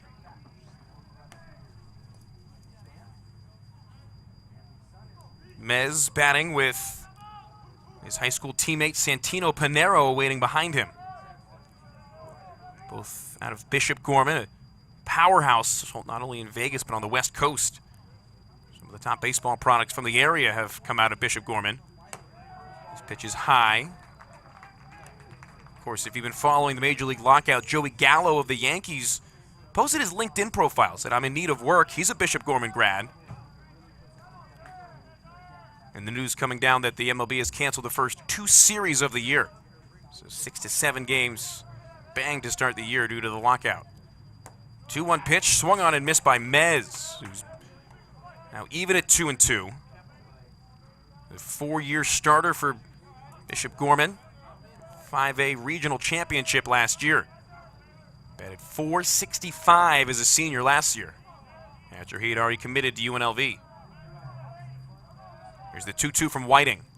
Mez fights it off and fouls it out of play to left. Mez trying to find any way on that he can. The only outing for him was in Game 2 of the doubleheader against Michigan State. Mez and Pinero, along with Jordan Andrade, they're really the top 3 hitters off the bench for Stan Stolte to start the year. No one's looked overmatched as of yet as Mez takes a called ball 3 up and away. Great watch from the freshman. 3 balls, 2 strikes, 1 out, bases loaded in a 5-run game in the bottom of the 9th inning. Tying run awaits on deck. Mez trying to find a way on any way he can. The right-hander Whiting set his pitch. Swung on, popped up left field. Heading towards the corner is Kai Roberts, drifting into foul ground. He makes the catch. The runner tagging up from third. He will not try to advance. The strong-armed left fielder fires it to the cutoff man as Alarcon holds up at third. Mez pops out to left, and with that, the Rebels, with their backs against the wall, down to their final out, down 5 runs. Santino Pinero looks to extend the game.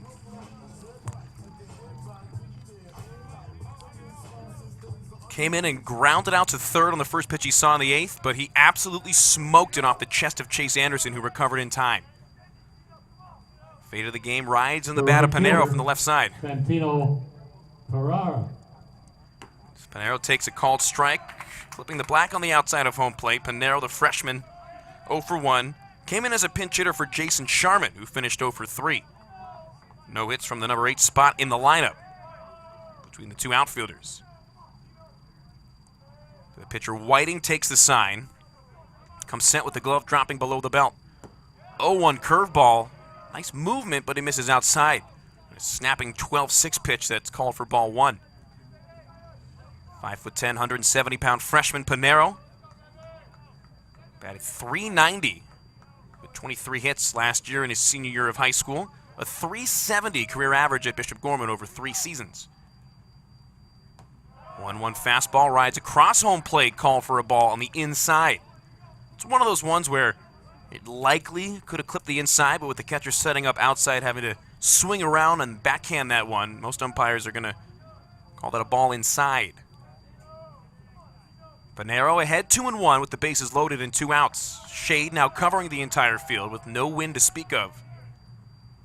Panero, ground ball up the middle for a base hit. That'll score 2. Murphy touches it up behind Alarcon as the throw's cut off, and the Rebels have brought this one within 3 runs, the tying run coming to bat in the bottom of the 9th inning. Santino Panero with his first collegiate RBIs comes in the bottom of the 9th inning to extend the game. Rebels have scored 3 already in the frame. Andrade. 5 hits, they've all been singles. Williams to second, Panero to first, Jordan Andrade due in who doubled off the right center field wall in his last time up.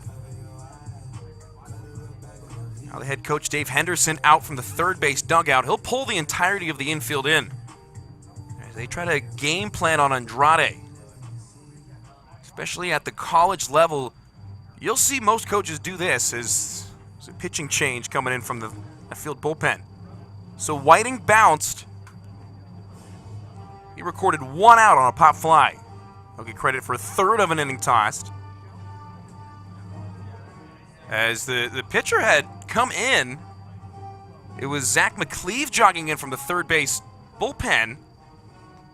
The head coach waved him off, and the umpires are waving him back into the bullpen. He had crossed the foul line and then turned heel and headed back towards the bullpen. So Henderson's going to trust Whiting here to try to record the final out of the game. It's a 12-9 score. Rebels with 3 runs on 5 hits in the inning.